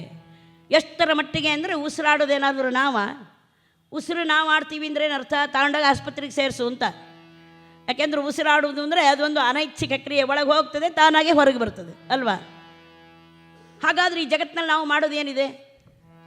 ಅದಕ್ಕೆ ಶ್ರೀಕೃಷ್ಣ ಹೇಳ್ತಾನೆ, ಅಹಂ ವೈಶ್ವಾನರೋ ಭೂತ್ವ ಪ್ರಾಣಿನಾಂ ದೇಹಮಾಶ್ರಿತ ಪ್ರಾಣಾಪಾನ ಸಮಾಯುಕ್ತ ಪಚಾಮ್ಯನ್ನಂ ಚತುರ್ವಿಧಂ. ನೀನು ಉಂಡಂಥ ಅನ್ನವನ್ನು ಕೂಡ ಜೀರ್ಣ ಮಾಡಿಕೊಳ್ಳುವ ಶಕ್ತಿ ನಿನಗಿಲ್ಲ. ಆ ನೀನುಂಡ ಅನ್ನವನ್ನು ಜೀರ್ಣ ಮಾಡಬೇಕಾದ್ರೆ ನಾನೇ ಬರಬೇಕು ಅಂತ ಜಠರಾಗ್ಯ ಸ್ವರೂಪದಲ್ಲಿದ್ದು ಭಗವಂತ ಅದನ್ನು ಜೀರ್ಣ ಮಾಡ್ತಾ ಇದ್ದಾನೆ. ನಾವು ಮಾತ್ರ ಧನ್ವಂತರಿ ಮಾತ್ರ, ಆ ಮಾತ್ರ, ಈ ಮಾತ್ರ ಎಲ್ಲ ತಗೊಳ್ತೇವೆ ಅಷ್ಟೇ. ಆದರೆ ಎಲ್ಲವನ್ನೂ ಕೂಡ ನೋಡಿ ಅವನಿಚ್ಛಾಗೆ ಎಲ್ಲ ನಡೀತಾ ಇರ್ತಕ್ಕಂಥದ್ದು, ಅವನೇ ಎಲ್ಲವನ್ನೂ ಮಾಡ್ತಕ್ಕಂಥದ್ದು. ಈ ನಾನು ನನ್ನದು ಎನ್ನುವಂಥ ಅಹಂಕಾರ ಮಮಕಾರಕ್ಕೆ ಒಳಗಾಗಿ ಪುನರಪಿ ಜನನಂ ಪುನರಪಿ ಮರಣಂ ಪುನರಪಿ ಜನನೀ ಜಠರೇಶಯನಂ, ಈ ಎರಡೇ ನೋಡಿ ನಾನು ನನ್ನದು, ಇದು ಎರಡೇ ನಮ್ಮ ಜನ್ಮಕ್ಕೆ ಕಾರಣವಾಗಿರ್ತಕ್ಕಂಥದ್ದು. ಇದರಿಂದ ಯಾರು ಹೊರಗೆ ಬಂದುಬಿಡ್ತಾರೋ ಅವರಿಗೆ ಜನ್ಮವೇ ಇಲ್ಲ. ನನ್ನದು ಯಾವುದ್ರಿ ನಮ್ಮದು? ಯಾವುದಿದೆ ಈ ಪ್ರಪಂಚದಲ್ಲಿ ನಮ್ಮದು? ಯಾವುದು ನಾವು ಸೃಷ್ಟಿಯನ್ನು ಮಾಡಿದ್ದೇವೆ? ಭಗವಂತನದೇ ಭಗವಂತನಿಗೆ ಕೊಡುವಾಗ ಎಷ್ಟು ಅಹಂಕಾರ ನಮಗೆ ಅಂದರೆ, ದೊಡ್ಡ ದೊಡ್ಡ ತೆಂಗಿನಕಾಯಿ ತಗೊಂಡೋಗಿ ಇಡ್ತೇವೆ. ಎಷ್ಟು ಧೈರ್ಯ ಅಂದರೆ ನಮಗೆ ನಮ್ಮನೆ ಚಟ್ನಿಗೆ ವಾಪಸ್ ಬರುತ್ತೆ ಅಂತ ನಮಗೆ ಗ್ಯಾರಂಟಿ ಗೊತ್ತು. ಆದರೂ ನಾವು ಭಗವಂತನಿಗೆ ತೆಂಗಿನಕಾಯಿ ಒಡಿಸಿದ್ವಿ ಅಂತ, ನೀನು ತೆಂಗಿನಕಾಯಿ ಯಾರಿಗೆ ಬೇಕು? ಅವನಿಗೆ, ಅವನು ಸೃಷ್ಟಿ ಮಾಡಿರೋ ವಸ್ತು ಅವನಿಗೆ ಕೊಡುವಾಗ ನಮಗೆಷ್ಟು ಅಹಂಕಾರ. ಅದಕ್ಕೆ ಭಗವಂತ ಅನನ್ಯಾಶ್ಚಿಂತೆಯಂತೋ ಮಾಂ, ಎಲ್ಲ ಚಿಂತೆಗಳನ್ನು ದೂರೀಕರಿಸು, ನನ್ನ ಚಿಂತೆಯನ್ನು ಮಾಡು, ಆಗ ನಾನು ನಿನ್ನ ಚಿಂತೆಯನ್ನು ಮಾಡುತ್ತೇನೆ ಅಂತ ಪರಮಾತ್ಮ ಹೇಳುತ್ತಾನೆ. ಹಾಗೆ ಇತ್ತ ಕಡೆಯಲ್ಲಿಯೂ ಕೂಡ ಸುಧಾಮ ಎಲ್ಲ ಚಿಂತೆಗಳನ್ನು ಬಿಟ್ಟು ತನ್ನ ಇಡೀ ಜೀವನವನ್ನು, ತನ್ನ ಸಕಲೇಂದ್ರಿಯಗಳನ್ನು ಕೂಡ ಶ್ರೀಕೃಷ್ಣನ ಪಾದಾರವಿಂದಗಳಿಗೆ ಸಮರ್ಪಣೆ ಮಾಡಿರುವಂಥ ಮಹಾಭಕ್ತ ಸುಧಾಮ. ನೋಡಿ, ದಟ್ಟ ದಾರಿದ್ರ್ಯ, ಆದರೆ ಅವರ ಮನೆಯಲ್ಲಿ ಯಾವಾಗಲೂ ಸುಖ ಶಾಂತಿ ನೆಮ್ಮದಿ ಇತ್ತಂತೆ. ದಾರಿದ್ರ್ಯ ಬಡತನ ಇರುವ ಮನೆಯಲ್ಲಿ ಸುಖ ಶಾಂತಿ ಇರಲಿಕ್ಕೆ ಸಾಧ್ಯವೇ ಇಲ್ಲ. ಒಂದು ಹೊತ್ತಿಗೆ ಇದ್ದರೂ 9 ಹೊತ್ತಿಗೆ ಇಲ್ಲ ಅಂದರೆ ಮನೆಯಲ್ಲಿ ಎಷ್ಟೆಲ್ಲ ಗಲಾಟೆ. ಹೆಂಡತಿ ಗಂಡನಿಗೆ ಬೈಯೋದೇನು, ಮಕ್ಕಳು ಒಂದು ಕಡೆಯಿಂದ ಅಪ್ಪನಿಗೆ ಹಿಂಸೆ ಮಾಡೋದೇನು. ಅದಕ್ಕೆ ಯಾರೋ ಒಬ್ಬ ಭೋಜರಾಜನ ಕಾಲದಲ್ಲಿ ದಟ್ಟ ದಾರಿದ್ರ್ಯದಲ್ಲಿ ನೆರಳುತ್ತಾ ಇದ್ದಂತೆ. ಅವನಿಗೆ ಏನಾದರೂ ಮಾಡಿ ಹೋಗಿ ರಾಜನಲ್ಲಿ ಕೇಳಿ ಏನಾದ್ರು ಒಂದಿಷ್ಟು ತಂದು ಬಿಡಬೇಕು ಅಂತ ಆಲೋಚನೆ ಮಾಡಿದ್ದಂತೆ. ಮತ್ತೆ ಅವನಿಗೆ ಅನಿಸ್ತಂತೆ, ಅಯ್ಯೋ ರಾಜನಲ್ಲಿ ಹೋಗಿ ನಾನು ದಾರಿದ್ರ್ಯವನ್ನು ಹೇಳ್ಕೊಡೋದು ಹೇಗೆ ಅಂತ. ಆಗ ಆಲೋಚನೆ ಮಾಡಿದ್ದಂತೆ, ರಾಜನಿಗೊಂದು ಪ್ರಶ್ನೆ ಕೇಳಿಬಿಡೋದು ಅಂತ. ಸರಿ, ಇವನು ಹೋದ. ರಾಜನ್, ನಿನಗೊಂದು ಪ್ರಶ್ನೆಯನ್ನು ಕೇಳ್ತೇನೆ, ಅದಕ್ಕೆ ಉತ್ತರವನ್ನು ಕೊಟ್ಟು ಬಿಡೋನಂತೆ. ಆಗ ಭೋಜರಾಜ ಆಗಬಹುದು ಅನ್ನಂತೆ. ಆಗ ಈತ ಕೇಳ್ತಾ ಇದ್ದಾನೆ, ಅಂಬಾ ಕುಪ್ಯತಿ ನಮಯ ನತಯ. ನಮ್ಮಮ್ಮ ಇದ್ದಾಳಲ್ಲ, ಅವಳು ಕುಪ್ಯತಿ ಕ್ರೋಧಗೊಳ್ತಾಳೆ. ಆದರೆ ನಮಯ ನನ್ನ ಕಾರಣದಲ್ಲೂ ಅಲ್ಲ, ನತಯ ನನ್ನ ಹೆಂಡತಿ ಇದ್ದಾಳಲ್ಲ ಅವಳ ಕಾರಣದಲ್ಲೂ ಅಲ್ಲ, ಆದರೆ ಅಮ್ಮ ಎಷ್ಟೊತ್ತಿಗೂ ಸಿಟ್ಟು ಮಾಡ್ತಾಳೆ. ಅಷ್ಟೇ ಅಲ್ಲ ರಾಜನ್, ಸಾಪಿ ಕುಪ್ಯತಿ, ಅವಳು ನನ್ನ ಹೆಂಡತಿ ಇದ್ದಾಳಲ್ಲ ಅವಳು ಕ್ರೋಧಗೊಳ್ತಾಳೆ. ನ ಅಂಬಯ ಅಮ್ಮನ ಕಾರಣದಲ್ಲೂ ಅಲ್ಲ, ನಮಯ ನನ್ನ ಕಾರಣದಲ್ಲೂ ಅಲ್ಲ, ಆದರೆ ನನ್ನ ಹೆಂಡತಿನೂ ಸಿಟ್ಟು ಮಾಡ್ತಾಳೆ. ಅಷ್ಟೇ ಅಲ್ಲ ರಾಜನ್, ನಾನು ಸುಮ್ಮನಿರ್ತೇನೆ ಅಂತ ಭಾವಿಸಬೇಡ. ಅಹಮಪಿ ಕುಪ್ಯೆ, ನಾನು ಕೂಡ ಕ್ರೋಧಗೊಳ್ತೇನೆ, ಆದರೆ ನತಯ ನನ್ನ ಹೆಂಡತಿಯ ಕಾರಣದಲ್ಲೂ ಅಲ್ಲ, ನ ಅಂಬಯ ಅಮ್ಮನ ಕಾರಣದಲ್ಲೂ ಅಲ್ಲ. ಹಾಗಾದರೆ ಕಸ್ಯ ಕಾರಣಮಿದಂ ಅಂತ ಕೇಳಿದ್ನಂತೆ. ರಾಜನಿಗೆ ತಲೆ ಬಿಸಿ ಆಯ್ತಂತಲ್ಲ, ಬೆಳಗಿಂದ ಸಾಯಂಕಾಲದವರೆಗೂ ಇದ್ದವರೇ 3 ಜನ, ಈ 3 ಜನನೂ ಸಿಟ್ಕೊಳ್ತಾರೆ ಅಂತ ಆದರೆ ಯಾರನ್ನ ಕಾರಣ ಅಂತ ಹೇಳೋದು? ರಾಜನಿಗೆ ತಲೆ ಕೆಟ್ಟೋಯ್ತಂತೆ. ಆಗ ಅಲ್ಲಿಯೇ ಕಾಳಿದಾಸ ಇದ್ದ, ಅವನು ಹೇಳ್ತಾನೆ, ದಾರಿದ್ರ್ಯಮೇವ ಕಾರಣಂ ಅನ್ನಂತೆ, ದಾರಿದ್ರ್ಯವೇ ಇದು ಕಾರಣ ಅನ್ನಂತೆ. ಆ ಬಡತನ ಅನ್ನೋದಿದ್ದರೆ ಅಲ್ಲಿ ಸುಖ ಶಾಂತಿಗಳಿರೋದಕ್ಕೆ ಸಾಧ್ಯವಿಲ್ಲ ಅಂತ. ಹಾಗಾದರೆ ಇವರ ಮನೆಯಲ್ಲಿ ಬಡತನ ಆದರೂ ಸುಖ ಶಾಂತಿಗಳಿಗೆ ತವರೂರಾಯಿತು, ಹಾಗಾದರೆ ಇದಕ್ಕೆ ಯಾರು ಕಾರಣವಂತೆ? ನೋಡಿ, ಸುಧಾಮನ ಮಡದಿ ಎಂಥವಳಾಕೆ? ವನಿತೆಯೋರ್ವಳು ಅವಗೆ ನಿಷ್ಕಿಂಚನೆಗೆ ವರಪಾತಿವ್ರತ್ಯ ವರಗುಣವನಧಿ ಜೀರ್ಣಾಂಬರೆ ಕೃಶಾಂಗಿ ಸುಶೀಲೆ ಶುಭಚರಿತೆ ಘನತರಕ್ಷುಚ್ಛಾಮೆ ಕರುಣಾವನದಿ ಸದ್ಗುಣಶೀಲೆ ವಾರಿ ಜನಯನೆಯಿರ್ದಳು ಭಕ್ತಿಯಂ ಸೇವಿಸುತ್ತ ಇನಿಯನನ್ನು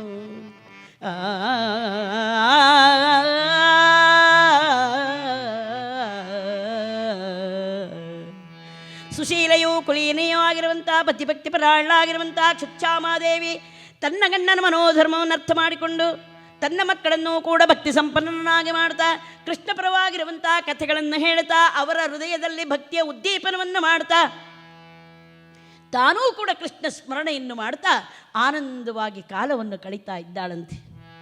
ಅದಕ್ಕೆ ಹೇಳ್ತಾರೆ, ಯಾವ ದಂಪತಿಗಳು ಸಂಸಾರದಲ್ಲಿ ಜೀವನದ ಕ್ಷಣಭಂಗುರತೆಯನ್ನು ಅರ್ಥ ಮಾಡಿಕೊಂಡು ಸತ್ಸಂಗಗಳಲ್ಲಿ ಜೀವನವನ್ನು ಯಾರು ಕಳೀತಾರೋ ಅಂತಹ ದಂಪತಿಗಳೇ ಜೀವನ ಸಾರ್ಥಕ ಅಂತ ಹೇಳ್ತಾರೆ. ನೋಡಿ, ಅಂತಹ ಜೀವನ ಇವರಿಬ್ಬರದ್ದು. ನಾವು ನಮ್ಮ ಮಕ್ಕಳಿಗೆ ಸಂಸ್ಕಾರವನ್ನು ಕೊಡ್ತೇವೆ, ಹೋಮ್ವರ್ಕ್ ಮಾಡು, ಇದೇ ಸಂಸ್ಕಾರ ನಮ್ಮದು. ಅವರಿಗೆ ಒಳ್ಳೆ ಕೃಷ್ಣ ಪರವಾದಂಥ ರಾಮನ ಪರವಾದಂಥ ಕಥೆಯನ್ನು ಹೇಳ್ತಾ ಅವರ ಜೀವನದ ಮೌಲ್ಯಗಳನ್ನು ಅವರಿಗೆ ತಿಳಿಯಪಡಿಸ್ತಾ ಮುಂದೆ ನೀನೇನಾಗಬೇಕು ಎನ್ನುವಂಥ ಗುರಿಯನ್ನು ಅವರಲ್ಲಿ ತುಂಬಿ ಒಳ್ಳೆ ಆದರ್ಶ ಪ್ರಜೆಯನ್ನಾಗಿ ಮಾಡುವಂತಹ ಕಲ್ಪನೆ ನಮ್ಮಲ್ಲಿ ಯಾರಿಗೂ ಇಲ್ಲ. ನಮ್ಮಲ್ಲೆಲ್ಲರೂ ಅವನು ಇಂಜಿನಿಯರ್ ಆಗಬೇಕು, ಇಲ್ಲ ಡಾಕ್ಟರ್ ಆಗಬೇಕು, ಅದಾಗಬೇಕು ಇದಾಗಬೇಕು ಅಂತ ತುಂಬಿ ತುಂಬಿ ತುಂಬಿ ಅವೆಲ್ಲ ಬರೀ ಪುಸ್ತಕದ ಹುಳುಗಳಾಗಿದ್ದಾವೆ ವಿನಃ ಕೇಳಿ ಒಂದು ರಾಮನ ಕಥೆ ಗೊತ್ತಿಲ್ಲ, ಒಂದು ಕೃಷ್ಣನ ಕಥೆ ಗೊತ್ತಿಲ್ಲ, ರಾಮನ ಆದರ್ಶ ಏನು ಅಂತ ಗೊತ್ತಿಲ್ಲ. ಹಾಗಾದರೆ ಅದನ್ನು ತಿಳಿಯಪಡಿಸೋರು ಯಾರು? ಸ್ಕೂಲಲ್ಲಿ ಮೇಸ್ಟ್ರಿಗೆ ಟೈಮ್ ಇಲ್ಲ, ಮನೇಲಿ ಅಪ್ಪ ಅಮ್ಮನಿಗೆ ಗೊತ್ತಿಲ್ಲ. ಆಗ ಮಕ್ಕಳ ಅಡ್ಡದಾರಿ ಹಿಡಿದ ಇನ್ನೇನು ಮಾಡ್ತವೆ? ಪಾಪ ಮಕ್ಕಳ ತಪ್ಪಲ್ಲ. ತಂದೆ ತಾಯಿಗಳು ಮನೆಯಲ್ಲಿ ಸ್ವಲ್ಪವಾದರೂ ಅಧ್ಯಯನ ಮಾಡಿ ನೋಡಿ, ಇಷ್ಟೆಲ್ಲ ಪುಸ್ತಕಗಳಿಟ್ಟಿದ್ದಾರೆ, ಹೇಗಾದರೂ ಪ್ರಚೋದನೆ ಆಗಲಿ ಎಲ್ಲರಿಗೂ, ಒಂದಷ್ಟು ಮನೆಯಲ್ಲಿ ಓದಲಿ ಅಂತ. ನಮಗೆ ಒಳ್ಳೆ ಪುಸ್ತಕ ಓದಕ್ಕೆ ಬುದ್ಧಿಯೇ ಬರೋದಿಲ್ಲ ನೋಡಿ. ಅದಕ್ಕೆ ಹೇಳ್ತಾರೆ, ಸಾಹಿತ್ಯಗಳಲ್ಲಿ 4 ವಿಭಾಗವನ್ನು ಹೇಳಿದ್ದಾರೆ. ಅಮೃತ, ಅನ್ನ, ಅಮಲು, ಅಮೇಧ ಅಂತ 4 ವಿಭಾಗ ಸಾಹಿತ್ಯದಲ್ಲಿ. ಅಮೃತ ಅಂದರೆ ಯಾವುದು ನಮ್ಮನ್ನು ಅಮೃತತ್ವದ ಕಡೆಗೆ ಕೊಂಡೊಯ್ತದೆಯೋ ಅದು ಅಮೃತ. ವೇದಾಧ್ಯಯನ ಹಾಗೆ ಗೀತಾಧ್ಯಯನ ಇವೆಲ್ಲ ಅಮೃತತ್ವದ ಕಡೆಗೆ ಕೊಂಡೊಯ್ತದೆ ಅಮೃತ. ಅನ್ನ ಅಂದರೆ ರಾಜ ಮಹಾರಾಜುಗಳ ಇತಿಹಾಸ. ಅಮಲು ಅಂದರೆ ಇದೇ ಜಾಸ್ತಿ ಅಂತೆ, ಪತ್ತೆದಾರಿ ಕಾದಂಬರಿಗಳಂತೆ, ಅದು ಓದಬೇಕು ಅಂತ ನಮ್ಮ ಮನಸ್ಸನ್ನು ಪ್ರಚೋದನೆ ಮಾಡ್ತದೆ ಅಂತೆ. ಅಮೇಧ ಅಂದರೆ ಕಾಮ ಸಂಬಂಧವಾದಂಥ ಸಾಹಿತ್ಯಗಳು, ಅದು ವರ್ಜ್ಯವಾಗಿರ್ತಕ್ಕಂಥ. ಹೀಗೆ 4 ವಿಭಾಗವನ್ನು ಮಾಡಿದ್ದಾರೆ. ಅದರಲ್ಲಿ ಯಾವುದು ನಮ್ಮನ್ನು ಅಮೃತತ್ವದ ಕಡೆಗೆ ಕೊಂಡೊಯ್ತದೆಯೋ ಅದರ ಅಧ್ಯಯನ ಮಾಡಬೇಕು. ನಾವು ಅಧ್ಯಯನ ಮಾಡಿದರೆ ನಮ್ಮ ಮಕ್ಕಳಿಗೆ ಉತ್ತಮವಾಗಿರುವಂಥ ಸಂಸ್ಕಾರವನ್ನು ಕೊಡಲಿಕ್ಕಾಗ್ತದೆ ನಮ್ಮ ಒಳಗೆ. ಅದಕ್ಕೆ ಭಗವಾನ್ ಬಾಬಾರವರು ಚೆನ್ನಾಗಿ ಹೇಳ್ತಾರೆ, ಟ್ಯಾಂಕಲ್ಲಿ ಒಳ್ಳೆ ನೀರಿದ್ದರೆ ಟ್ಯಾಪಲ್ಲಿ ಒಳ್ಳೆ ನೀರು ಬಂದೇ ಬರ್ತದೆ. ಈ ಟ್ಯಾಂಕಿಗಳೇ ಸೊಸೂತ್ರ ಇಲ್ಲ ಅಂದರೆ ಟ್ಯಾಪಲ್ಲಿ ಒಳ್ಳೆ ನೀರು ಬರೋದು ಹೇಗೆ ಅಂತ. ಹಾಗೆ ನಾವು ಅಧ್ಯಯನಶೀಲರಾಗಿರಬೇಕು. ಯಾಕೆಂದರೆ ಯಾರ ಮನೇಲಿ ಇವತ್ತು ಪುಸ್ತಕಗಳೇ ಇಲ್ಲ, ಎಲ್ಲ ಅಂಗೈಯೆಲ್ಲ ಅರಮನೆ ಬಂದುಬಿಟ್ಟಿದೆ. ಆದ್ದರಿಂದ ಹೋಗಲಿ ಅದರಲ್ಲಿ ಒಳ್ಳೆದಾರು ನೋಡ್ತಾರೋ ಅದೂ ಇಲ್ಲ. ಅದಕ್ಕೆ ಯಾರೊಬ್ಬರು ಸಂತರು ಹೇಳ್ತಾ ಇದ್ರು, ಈ ಮೊಬೈಲ್ ಅಂದರೆ ಹೇಗೆ ಅಂದರೆ, ಈ ಪಾಂಡವರಿಗೂ ಕೌರವರಿಗೂ ಯುದ್ಧವಾಯ್ತಂತೆ. ಆ ಯುದ್ಧದಲ್ಲಿ ಕೌರವರೆಲ್ಲ ಸತ್ತೋಗ್ಬಿಟ್ರು, ಅವರಿಗೆಲ್ಲ ಪಿಶಾಚತ್ವ ಬಂತಂತೆ ಕೌರವರಿಗೆ. ಆಗ ಅವರೆಲ್ಲ ಕೇಳಿದ್ರಂತೆ, ಕೃಷ್ಣ ಏನು ಮಾಡೋಣ, ಏನೋ ತಪ್ಪು ಮಾಡಿಬಿಟ್ವಿ, ಈಗ ಪಿಶಾಚತ್ವ ಬಂದಿದೆ, ಏನಾದರೂ ನಮಗೆ ಅನುಗ್ರಹ ಮಾಡು ಅಂತ. ಆಗ ಕೃಷ್ಣ ಹೇಳಿದಂತೆ, ನೀವು ಯಾರು ಆಲೋಚನೆ ಮಾಡಬೇಡಿ, ಕಲಿಯುಗದಲ್ಲಿ ನೀವು 100 ಜನರು ಕೂಡ ಟಿ ವಿಯಲ್ಲಿ ಚಾನಲ್ ಆಗಿ ಇನ್ನಂತೆ. ಯಾರ್ಯಾರು ಟಿ ವಿ ಹೆಚ್ಚೆಚ್ಚು ನೋಡ್ತಾರೋ ಅವರೆಲ್ಲ ಕೌರವರ ಬಂಧುಗಳು. ಹಿಂದೆ ಯಾರ್ಯಾರು ಕೌರವರ ಸ್ನೇಹ ಮಾಡಿದ್ರೋ ಯಾರಾದರೂ ಒಬ್ಬರಾದರೂ ಉಳಿದ್ರ? ಇಲ್ಲ. ಇವತ್ತು ಯಾರ್ಯಾರು ಹೆಚ್ಚೆಚ್ಚು ಟಿ ವಿ ಸ್ನೇಹ ಇಟ್ಕೊಂಡಿರ್ತಾರೋ ಅವ್ರ ಇಂಥ 10,000 ಜನ್ಮ ಬಂದರೂ ಕೂಡ ಉದ್ಧಾರ ಆಗೋದಿಲ್ಲ. ಅಲ್ಲೇ ಶಕುನಿ ಇದ್ದ, ಅವನು ಕೇಳಿದಂತೆ, ಕೃಷ್ಣ ನನಗೇನು ಗತಿ? ಏನಿಲ್ಲ, ನೀನು ಮೊಬೈಲ್ ಆಗಿಬಿಡು ಅನ್ನಂತಮ್ಮ. ಈಗ ನಮ್ಮ ಮಕ್ಕಳೆಲ್ಲ ಶಕುನಿಯ ಜೊತೆಗಿದ್ದಾವೆ. ಯಾಕೆಂದರೆ ಶಕುನಿಯೇ ದುರ್ಯೋಧನನ ಸರ್ವನಾಶಕ್ಕೆ ಕಾರಣವಾಗಿರ್ತಕ್ಕಂಥವನು. ಆದ್ದರಿಂದ ಇವತ್ತಿನ ಜನಾಂಗದ ಸರ್ವನಾಶಕ್ಕೆ ಕಾರಣ ಯಾವುದು ಅಂತ ಹೇಳಿದರೆ ನಮ್ಮ ಮೊಬೈಲ್. ಯಾಕೆಂದರೆ ಭಗವಂತನ ಸೃಷ್ಟಿಯಲ್ಲಿ ಯಾವುದು ಕೂಡ ಕೆಟ್ಟದ್ದಿಲ್ಲ, ಎಲ್ಲ ಒಳ್ಳೆಯದೇ ಇರ್ತದೆ. ಆದರೆ ಅದನ್ನು ನೋಡುವ ಸ್ವಿಚ್ ನಮ್ಮ ಹತ್ರ ಇದೆಯಲ್ಲ, ಅದು ಸರಿಯಾಗಿ ಇಟ್ಕೊಳ್ಬೇಕು ನಾವು. ಆ ಸ್ವಿಚ್ ಲೂಸ್ ಆಗಿಬಿಟ್ರೆ ಅದು ಈಚೆಗೋ ಆಚೆಗೋ ಅಂತ ಅನಿಸ್ತಿರ್ತದೆ. ಅದರಿಂದ ನಾವು ಏನನ್ನು ಕಲಿಸಬೇಕು ಮಕ್ಕಳಿಗೆ, ಎಂತಹ ಸಂಸ್ಕಾರವನ್ನು ಕೊಡಬೇಕು, ಇದನ್ನು ನಾವು ಅರ್ಥ ಮಾಡ್ಕೊಳ್ಳೋದೇ ಹೋದರೆ ಉಪಯೋಗ ಏನು? ಜೀವನ ಎಲ್ಲವೂ ನಾಯಿ ನರಿಗಳು ಬರ್ತವೆ, ಅವರಂತೆ ನಮ್ಮ ಜೀವನವೂ ಆಗೋಗ್ತದೆ ಅಂತ. ಹಾಗೆ ಇಲ್ಲಿಯೂ ಕೂಡ ಕ್ಷುಚ್ಛಾಮಾದೇವಿ ತನ್ನ ಮಕ್ಕಳಿಗೆ ಕೃಷ್ಣಪರವಾದಂತಹ ಕಥೆಗಳನ್ನು ಹೇಳ್ತಾ ಮಕ್ಕಳಿಗೆ ಭಕ್ತಿಯ ಉದ್ದೀಪನವನ್ನುಗೊಳಿಸಿ ಆ ಮಕ್ಕಳಿಗೆ ಒಳ್ಳೆಯ ಸಂಸ್ಕಾರವಂತರನ್ನಾಗಿ ಮಾಡ್ತಾ ಇದ್ದಾಳೆ. ಒಂದು ದಿನವೂ ಕೂಡ ಉಡುವುದಕ್ಕಾಗಲಿ ಉಣ್ಣುವುದಕ್ಕಾಗಲಿ ಮಹತ್ವವನ್ನು ಕೊಟ್ಟವರಲ್ಲ ಆ ಸಂಸಾರಸ್ಥರು. ಅದಕ್ಕೆ ಹೇಳ್ತಾರೆ, ಹೇಗೆ ಅಂದರೆ ಸಾಧನೆ ಹೇಗಿರಬೇಕು ಅಂತ. ಹೆಣ್ಣು ಮಕ್ಕಳಿಗೆ ಬೇಗ ಮೋಕ್ಷ ಅಂತೆ, ಗಂಡಸರೆಲ್ಲ ಸ್ವಲ್ಪ ಸಾಧನೆ ಜಾಸ್ತಿ ಮಾಡಬೇಕು. ಹೆಣ್ಣು ಮಕ್ಕಳು ಏನು ಮಾಡಿದ್ರೆ ಸಾಕಂತೆ.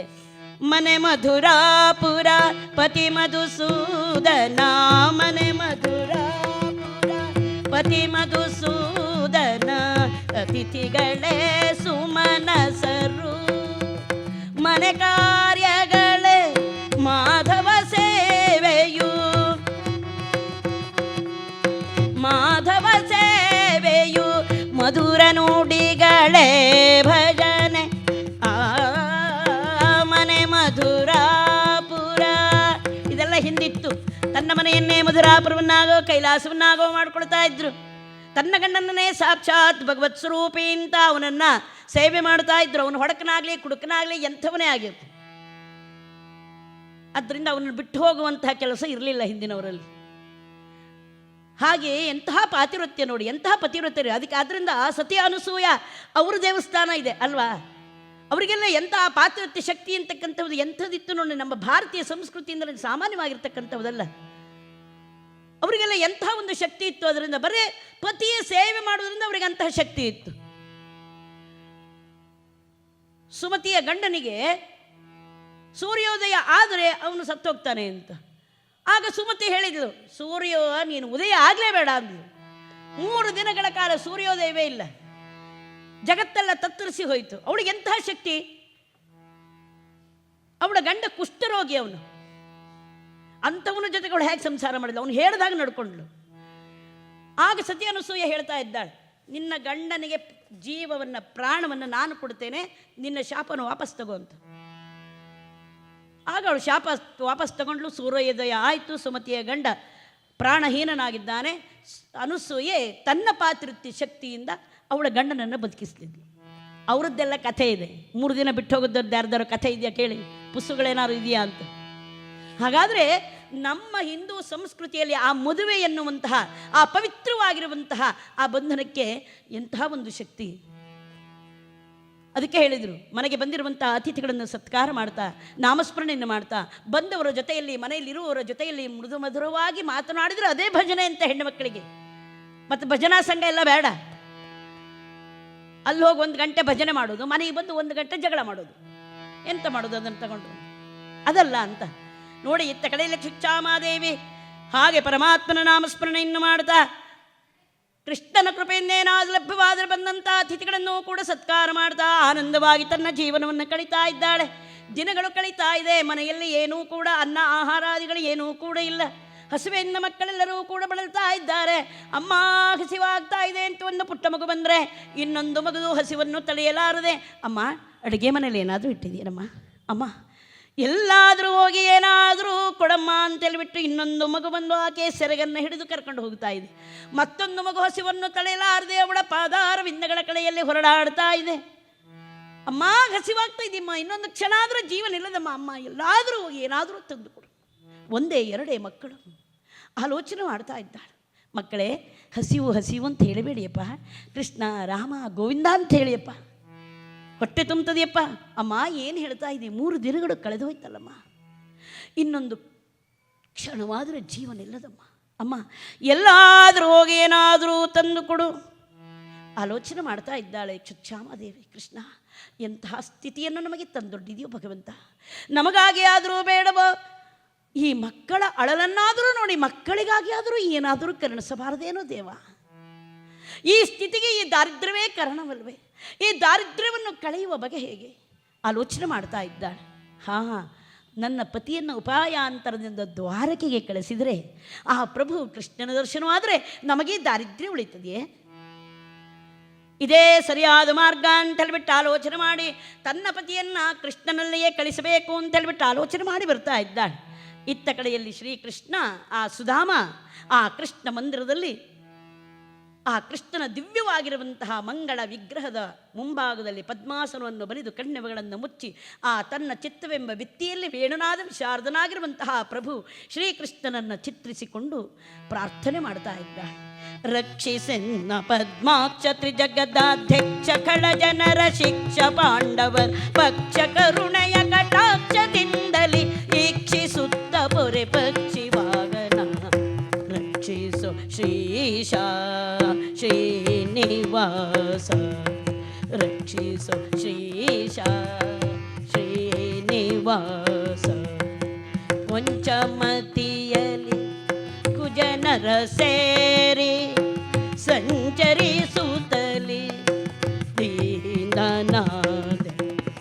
ಕೊಂಚಮತಿಯಲಿ ಕುಜನರ ಸೇರಿ ಸಂಚರಿಸುತ್ತಲಿ ದೀನನಾದೆ. ಪಂಚಶರ ಸ್ಮರ ವಂಚಿಸುತ್ತ ಬಿಡೆ ಚಂಚಲಾಕ್ಷರ ಸಂಚು ನೋಟದ ಮಿಂಚಿಗೆನ್ನ ಮನ ಚಂಚಲಗುಟ್ಟಿ ವಂಚಿಸೆ ಯಮನ ಸಂಚಿಗೆ ಸಿಲುಕಿದೆ.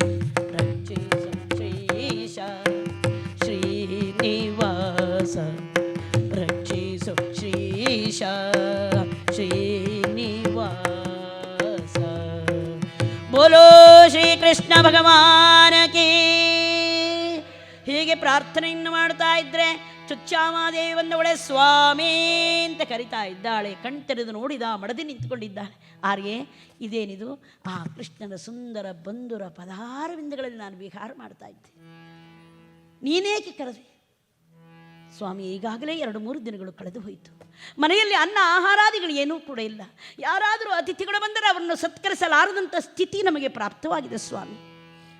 ಆರ್ಯೆ, ಹಾಗಾದರೂ ನಾನು ಏನು ಮಾಡಲಿ ಹೇಳು? ಅಪರಿಗ್ರಹ ಅಂತಕ್ಕಂಥ ವ್ರತವನ್ನು ಕೈಬಿಟ್ಟು ಯಾಚನೆ ಮಾಡಲೆ? ನಾವು ಉಪವಾಸನಿರುವುದೇ ಅವನ ಇಚ್ಛೆಯಾದರೆ ಅದನ್ನು ತಪ್ಪಿಸುವುದಕ್ಕೆ ಯಾರಿಗೆ ಸಾಧ್ಯ ಹೇಳು? ಆಲೋಚನೆ ಮಾಡ್ತಾ ಇದ್ದಾನೆ ಸುಧಾಮ. ಆಗ ಆಕೆ ಹೇಳ್ತಾ ಇದ್ದಾಳೆ, ಸ್ವಾಮಿ, ಇಷ್ಟಕ್ಕೆಲ್ಲ ನಾವು ಆಲೋಚನೆ ಮಾಡಬೇಕೇನು? ನನು ಬ್ರಹ್ಮನ್ ಭಗವತಃ ಸಖಾ ಸಾಕ್ಷಾ ಶ್ರೇಯಪತಿಗೆ ಬ್ರಹ್ಮಣ್ಯಶ್ಚ ಶರಣ್ಯಶ್ಚ ಭಗವಾನ್ ಸಾತ್ವತರ್ಷಭಗ. ಬ್ರಹ್ಮಣ್ಯನೋ ಶರಣ್ಯನೋ ಆಗಿರುವಂಥ ಸಾತ್ವತರ್ಷಭನಾಗಿರುವಂತಹ ಆ ಶ್ರೀಕೃಷ್ಣ ಹಾಗೂ ನೀವು ಇಬ್ಬರು ಕೂಡ ಸಾಂದೀಪನಿ ಋಷಿಗಳಲ್ಲಿ ವಿದ್ಯಾಭ್ಯಾಸ ಮಾಡಿದವರು, ಒಟ್ಟಿಗೆ ಕೂಡಿ ಆಡಿದರು, ಒಟ್ಟಿಗೆ ಊಟ ಮಾಡಿದರು, ಒಟ್ಟಿಗೆ ನಲಿದಾಡಿದವರು ಅಂತ ಹೇಳ್ತಾ ಇದ್ರಿ. ಹಾಗಾದರೆ ಇಷ್ಟು ಹತ್ತಿರದಲ್ಲಿರುವಂತಹ ಆ ದ್ವಾರಕೆಗೆ ಹೋಗಿ ಆ ಕೃಷ್ಣನ ದರ್ಶನ ಮಾಡಿ ಬಂದರೆ ನಮಗೆ ದಾರಿದ್ರ್ಯ ಉಳಿತದೆಯಾ ಸ್ವಾಮಿ? ಆರ್ಯೇ, ಎಂಥ ಮಾತನ್ನು ಹೇಳ್ತಾ ಇದೆ. ನನ್ನ ಪ್ರಿಯಸಕನಾಗಿರುವಂತಹ ದೇವರ ದೇವನಾಗಿರುವಂತಹ ಪ್ರಭು ಶ್ರೀಕೃಷ್ಣನಲ್ಲಿಗೆ ಹೋಗಿ, ಕೃಷ್ಣ ನನ್ನ ಹೊಟ್ಟೆಗೆ ಹಿಟ್ಟಿಲ್ಲ, ಹಿಟ್ಟು ಕೊಡು ಅಂತ ಕೇಳುವುದಕ್ಕಾಗಿ ನನ್ನ ಪ್ರಭುವಿನಲ್ಲಿಗೆ ಹೋಗಲೇ? ಇದು ಎಂದಿಗೂ ಕೂಡ ಸಾಧ್ಯವಿಲ್ಲ ಆರ್ಯೆ. ಕಲ್ಲೊಳಗೆ ಹುಟ್ಟಿ ಕೂಗುವಂತಹ ಕಪ್ಪೆಗಳಿಗೆ ಅಲ್ಲಲ್ಲಿಗೆ ಆಹಾರವನ್ನು ಒದಗಿಸುವಂತಹ ಆ ಶ್ರೀಹರಿಗೆ ನಮ್ಮ ದಾರಿದ್ರ್ಯದ ನೆನಪಿಲ್ಲವೇ ಅವನಿಗೆ? ಕೃಷ್ಣ, ನಿನ್ನ ಸೃಷ್ಟಿಗೆ ಒಳಪಟ್ಟವನು ನಾನು ಅಂತ ಅವನಿಗೆ ಹೋಗಿ ನಾನು ನೆನಪಿಸಬೇಕೆ? ಆರ್ಯೆ, ನಾವು ಜನ್ಮಾಂತರದಲ್ಲಿ ಸತ್ಪಾತ್ರೆಗೆ ದಾನಾದಿ ಕರ್ಮಗಳನ್ನು ಮಾಡಲಿಲ್ಲ ಅಂತ ಕಾಣಿಸ್ತದೆಯಲ್ವೇ? ಆದ್ದರಿಂದಲೇ ನಮಗೆ ಈ ದಾರಿದ್ರ್ಯವಲ್ವೇ? ಅದಕ್ಕೆ ಹೇಳ್ತಾರೆ, ಕೊಡಬೇಕು ಅಂತ ಮನಸ್ಸಿಗೆ ಬಂದು ಕೂಡಲೇ ಕೊಟ್ಟು ಬಿಡಬೇಕು. ಯಾಕೆಂದ್ರೆ ಮನಸ್ಸು ಬಹಳ ಚಂಚಲ. 10 ರೂಪಾಯಿ ಕೊಡೋಣ ಅಂತ ಹೇಳ್ತದೆ ಮನಸ್ಸು. ನೀವಿನ್ನು 5 ನಿಮಿಷ ಬಿಟ್ಟರೆ ಅದೇ ಹೇಳ್ತದೆ, 10 ಯಾಕೆ ಕೊಡೋದು, 5 ಕೊಟ್ಟರು ಸಾಕಲ್ಲ ಅಂತ ಚಿಲ್ಲರೆ ಹುಡ್ಕಕ್ಕೆ ಹೊರಡ್ತದೆ ಮನಸ್ಸು. ಆದ್ದರಿಂದ ಈ ದಾನ ಎಂತಕ್ಕಂಥವುದು ಒಂದು ಪುಣ್ಯದ ಸಂಚಯ. ಅದು ಒಂದು ಕಡೆಯಲ್ಲಿ ಪುಣ್ಯ ಸಂಚಯವಾಗಿ ಯಾವತ್ತೋ ಒಂದು ದಿನ ನಮ್ಮ ಆಪತ್ತು ಕಾಲದಲ್ಲಿ ಅದು ನಮ್ಮನ್ನು ಸಂರಕ್ಷಣೆ ಮಾಡ್ತದೆ. ಅದರಿಂದ ಕೊಡಬೇಕು ಅಂತ ಮನಸ್ಸಿಗೆ ಬಂದು ಕೂಡಲೇ ಕೊಟ್ಟು ಬಿಡಬೇಕು. ಯಾರಿಗೋ ಕೊಡೋದಲ್ಲ ಅದು. ಆದರೆ ಕೆಲವರಿಗೆ ಕೊಡೋದು ಅನ್ನೋದು ಕುಲದಲ್ಲೇ ಇರೋದಿಲ್ಲ. ತಗೊಳ್ಳೋದು ಅಂದ್ರೆ ತಳತಲಾಂತರದಿರಿಗೂ ಇರ್ತದೆ. ಅದು ಏನು ಮಾಡಲಿಕ್ಕೆ ಆಗೋದಿಲ್ಲ ಅಂತ ಇಟ್ಕೊಳ್ಳಿ. ಯಾಕೆಂದರೆ ನಮಗೇನಾದರೂ ಈ ಜನ್ಮದಲ್ಲಿ ದಾರಿದ್ರ್ಯ ಇದೆ ಅಂತಾದರೆ ಅದಕ್ಕೆ ನಮ್ಮ ಜನ್ಮಾಂತರದ ಕರ್ಮಗಳೇ ಕಾರಣ. ಆದರೂ ಕೆಲವರು ಹೇಳೋದಿರ್ತದೆ, ಹರಿದಾಸರೇ, ನಮಗೆ 10 ಎಕರೆ ತೋಟ ಇತ್ತು ರೀ, ನಮ್ಮ ದಾಯವಾದಿಗಳು ಬಿಡಲಿಲ್ಲ, ಎಲ್ಲ ಸೈನ್ ಹಾಕಿಸಿ ಮೋಸ ಮಾಡಿಬಿಟ್ರು ಅಂತ. ನೀನು ಹಿಂದಿನ ಜನ್ಮದಲ್ಲಿ ಅದೇ ಮಾಡಿದ್ದಿ, ಅದೇ ಈಗ ತಿರುಗಿ ನಿಂಗೆ ಬಂದಿರೋದಷ್ಟೇ. ನೀನೇನು ಸುಮ್ಮನೆ ಇದೆಯಾ? ಹಾಗೆ ನಾವು ದುಷ್ಕರ್ಮಗಳೇ ಮಾಡಲಿ ಸತ್ಕರ್ಮಗಳೇ ಮಾಡಲಿ, ಯಾವುದೇ ಕರ್ಮ ಮಾಡಿದರೂ ಕೂಡ ಅದಕ್ಕೊಂದು ಫಲ ಅನ್ನೋದು ಇದ್ದೇ ಇರ್ತದೆ. ಹಾಗಾದರೆ ಇಲ್ಲಿ ಈ ಸುಧಾಮನಿಗೆ ಯಾಕೆ ಬಡತನ ನೋಡಿ? ಅವನು ಹಿಂದಿನ ಜನ್ಮದಲ್ಲಿ ತಾರಣ ಅಂತ ಆಗಿ ಜನಿಸಿದ್ದಂತೆ. ಆಗಲೂ ಪಾಪ ಅವನಿಗೆ ಸ್ವಲ್ಪ ಬಡತನವೇ ಇತ್ತು. ಮನೆಯಲ್ಲಿ ಏನೂ ಇರಲಿಲ್ಲ. ಶ್ರಾದ್ದ ಬಂದಿದೆ, ತಂದೆಯ ಶ್ರಾದ್ದ. ಮನೆಯಲ್ಲಿ ಬರೇ ಸಾಸಿವೆ ಕಾಳು ಮಾತ್ರ ಇತ್ತಂತೆ. ಆಗ ಆಲೋಚನೆ ಮಾಡಿದೆ, ಈಗ ಭಗವಂತ ನನಗೆ ಬರೀ ಸಾಸಿವೆ ಕಾಳು ಕೊಟ್ಟಿದ್ದಾನೆ, ಮನೆಯಲ್ಲಿ ಯಾವ ಸಂಪತ್ತೂ ಇಲ್ಲ, ಸಾಸಿವೆ ಕಾಳಿಂದಲೇ ಪಿಂಡ ಪ್ರದಾನ ಮಾಡುವುದು ಅಂತ ತೀರ್ಮಾನ ಮಾಡಿ ಬ್ರಾಹ್ಮಣರನ್ನೆಲ್ಲ ಬರಮಾಡಿಕೊಂಡನಂತೆ. ಸಾಸಿವೆ ಕಾಳಿಂದಲೇ ಪಿಂಡ ಪ್ರದಾನವನ್ನು ಮಾಡಿದ. ಅದನ್ನೇ ಬಂದಂಥ ಬ್ರಾಹ್ಮಣರಿಗೂ ಕೂಡ ಉಣಬಡಿಸಿದ. ಬ್ರಾಹ್ಮಣರು ಊಟ ಮಾಡಿದರೆ ಅಮೃತಕ್ಕಿಂತಲೂ ಸವಿಯಾಗಿತ್ತಂತೆ. ಯಾಕೆಂದರೆ ಅವನು ಶ್ರದ್ಧೆಯಿಂದ ಮಾಡಿದ. ಶ್ರದ್ಧೆಯಿಂದ ಮಾಡುವುದನ್ನೇ ಶ್ರಾದ್ದ ಅಂತ ಕರೀತಾರೆ. ಹಾಗೆ ಎಲ್ಲ ಬ್ರಾಹ್ಮಣರು ಕೂಡ ಅವನಿಗೆ ಆಶೀರ್ವಾದ ಮಾಡಿದರು. ಸಕಲ ಸೌಭಾಗ್ಯಗಳು ಕೂಡ ನಿನಗೆ ಪ್ರಾಪ್ತವಾಗಲಿ ಅಂತ ಹೇಳಿದರು. ಅವರ ಆಶೀರ್ವಾದ ಫಲವೋ ಎಂಬಂತೆ ಈ ತಾರಣನ ಮನೆಯಲ್ಲಿ ದಿನೇ ದಿನೇ ಐಶ್ವರ್ಯ ಪ್ರಾಪ್ತವಾಗುತ್ತಾ ಬಂತು. ಪುನಃ ವರ್ಷವಾಯಿತು, ತಂದೆಯ ಶ್ರಾದ್ದ ಬಂದಿದೆ. ಆಗ ತಾರಣ ಆಲೋಚನೆ ಮಾಡ್ತಾ ಇದ್ದಾನೆ, ಇಷ್ಟೆಲ್ಲ ಐಶ್ವರ್ಯ ಬರಲಿಕ್ಕೆ ಏನು ಕಾರಣ? ಹೋದ ವರ್ಷ 1 ಮುಷ್ಟಿ ಸಾಸಿವೆ ಕಾಳಿಂದ ಪಿಂಡ ಪ್ರದಾನ ಮಾಡಿದ್ರಿಂದ, ಆದ್ದರಿಂದ ಈ ವರ್ಷವೂ ಕೂಡ ಸಾಸಿವೆ ಕಾಳಿಂದಲೇ ಪಿಂಡ ಪ್ರದಾನ ಮಾಡುವುದು ಅಂತ ತೀರ್ಮಾನ ಮಾಡಿದ್ದಂತೆ. ಹೆಂಡತಿ ಹೇಳಿದ್ಲು, ಸ್ವಾಮಿ ಹೋದ ವರ್ಷ ಬರೇ ಸಾಸಿವೆ ಕಾಳಿತ್ತು, ಈ ವರ್ಷ ಹಾಗಲ್ಲ, ಸಕಲವನ್ನೂ ಕೂಡ ಪರಮಾತ್ಮ ಕೊಟ್ಟಿದ್ದಾನೆ, ಆದ್ದರಿಂದ ಯಥೇಚ್ಛವಾಗಿ ದಾನಾದಿ ಕರ್ಮಗಳನ್ನು ಮಾಡೋಣ. ಸಾಧ್ಯವೇ ಇಲ್ಲ. ಬ್ರಾಹ್ಮಣರನ್ನು ಬರಮಾಡಿಕೊಂಡಿದ್ದಾನೆ, ಸಾಸಿವೆ ಕಾಳಿಂದಲೇ ಪಿಂಡ ಪ್ರದಾನವನ್ನು ಮಾಡಿದ್ದಾನೆ, ಅದನ್ನೇ ಬ್ರಾಹ್ಮಣರಿಗೆ ಊಟ ಮಾಡಿಸಿದ್ದಾನೆ. ಬ್ರಾಹ್ಮಣರು ಊಟ ಮಾಡಿದರೆ ಕಹಿ ಅಂದರೆ ಯಮಕಹಿ. ಕಾರಣ ಸಕಲ ಸೌಭಾಗ್ಯಗಳನ್ನೂ ಕೂಡ ಭಗವಂತನನ್ನು ಕೊಟ್ಟರೂ ಕೂಡ ನೀನು ಲುಬ್ಧತನದಿಂದಾಗಿ, ಜಿಪುಣತನದಿಂದಾಗಿ ಪುನಃ ಸಾಸಿವೆ ಕಾಳಿಂದಲೇ ಪಿಂಡ ಪ್ರದಾನವನ್ನು ಮಾಡಿದೆ. ಇದರ ಫಲವಾಗಿ ಈ ಜನ್ಮದಲ್ಲಿ ಮಾತ್ರವಲ್ಲ ತಾರಣ, ಮುಂದಿನ ಜನ್ಮದಲ್ಲೂ ಕೂಡ ಬಡತನವನ್ನು ಅನುಭವಿಸನಾಗು. ಆ ಶಾಪದ ಪ್ರಭಾವ ಆ ತಾರಣ ಈಗ ಸುಧಾಮನಾಗಿ ಜನಿಸಿ ಇದನ್ನು ಅನುಭವಿಸ್ತಾ ಇದ್ದಾನಂತೆ. ಅದರಿಂದ ಕೊಡಬೇಕು ಅಂತ ಮನಸ್ಸಿಗೆ ಬಂದ ತಕ್ಷಣವೇ ಕೊಟ್ಟೇ ಬಿಡಬೇಕು. ಕೊಟ್ಟಿದ್ದು ತನಗೆ, ಬಚ್ಚಿಟ್ಟಿದ್ದು ಪರರಿಗೆ. ಅದಕ್ಕೆ ದಾನಕ್ಕೆ 3 ಕಾಲಗಳು ಬಹಳ ಶ್ರೇಷ್ಠ. ಬಹಳ ಚೆನ್ನಾಗಿ ಹೇಳ್ತಾರೆ, ಭಾಗವತದಲ್ಲಿ ಬರ್ತದೆ. ಜನನ ಕಾಲ, ಮರಣ ಕಾಲ, ಗ್ರಹಣ ಕಾಲ ಅಂತ. ಜನನ ಕಾಲದಲ್ಲಿ ಅಂದರೆ ಹುಟ್ಟಿದ ಕೂಡಲೇ, ನಾವು ಹುಟ್ಟಿದ ಕೂಡಲೇ ದಾನ ಮಾಡಬೇಕು ಅಂತ. ಆದರೆ ನಮಗೆ ಶೈಶಾವಸ್ಥೆ, ನಮಗೇನು ಗೊತ್ತಿಲ್ಲ. ನಮ್ಮ ಹೆಸರಿನಲ್ಲಿ ನಮ್ಮ ತಂದೆ ತಾಯಿಗಳು ದಾನ ಮಾಡಿದ್ರು ಉಂಟು, ಮಾಡದಿದ್ರೂ ಇಲ್ಲ ಅಲ್ವಾ? ಶ್ರೀಕೃಷ್ಣ ಹುಟ್ಟಿದ ಕೂಡಲೇ ಮನಸ್ಸಿನಿಂದ ವಸುದೇವ ದಾನ ಮಾಡ್ದ ಅಂತ. ಹಾಗೆ ನಮಗೆ ಅವಾಗೇನು ಗೊತ್ತಿರೋದಿಲ್ಲ, ಅರಿವಿರೋದಿಲ್ಲ.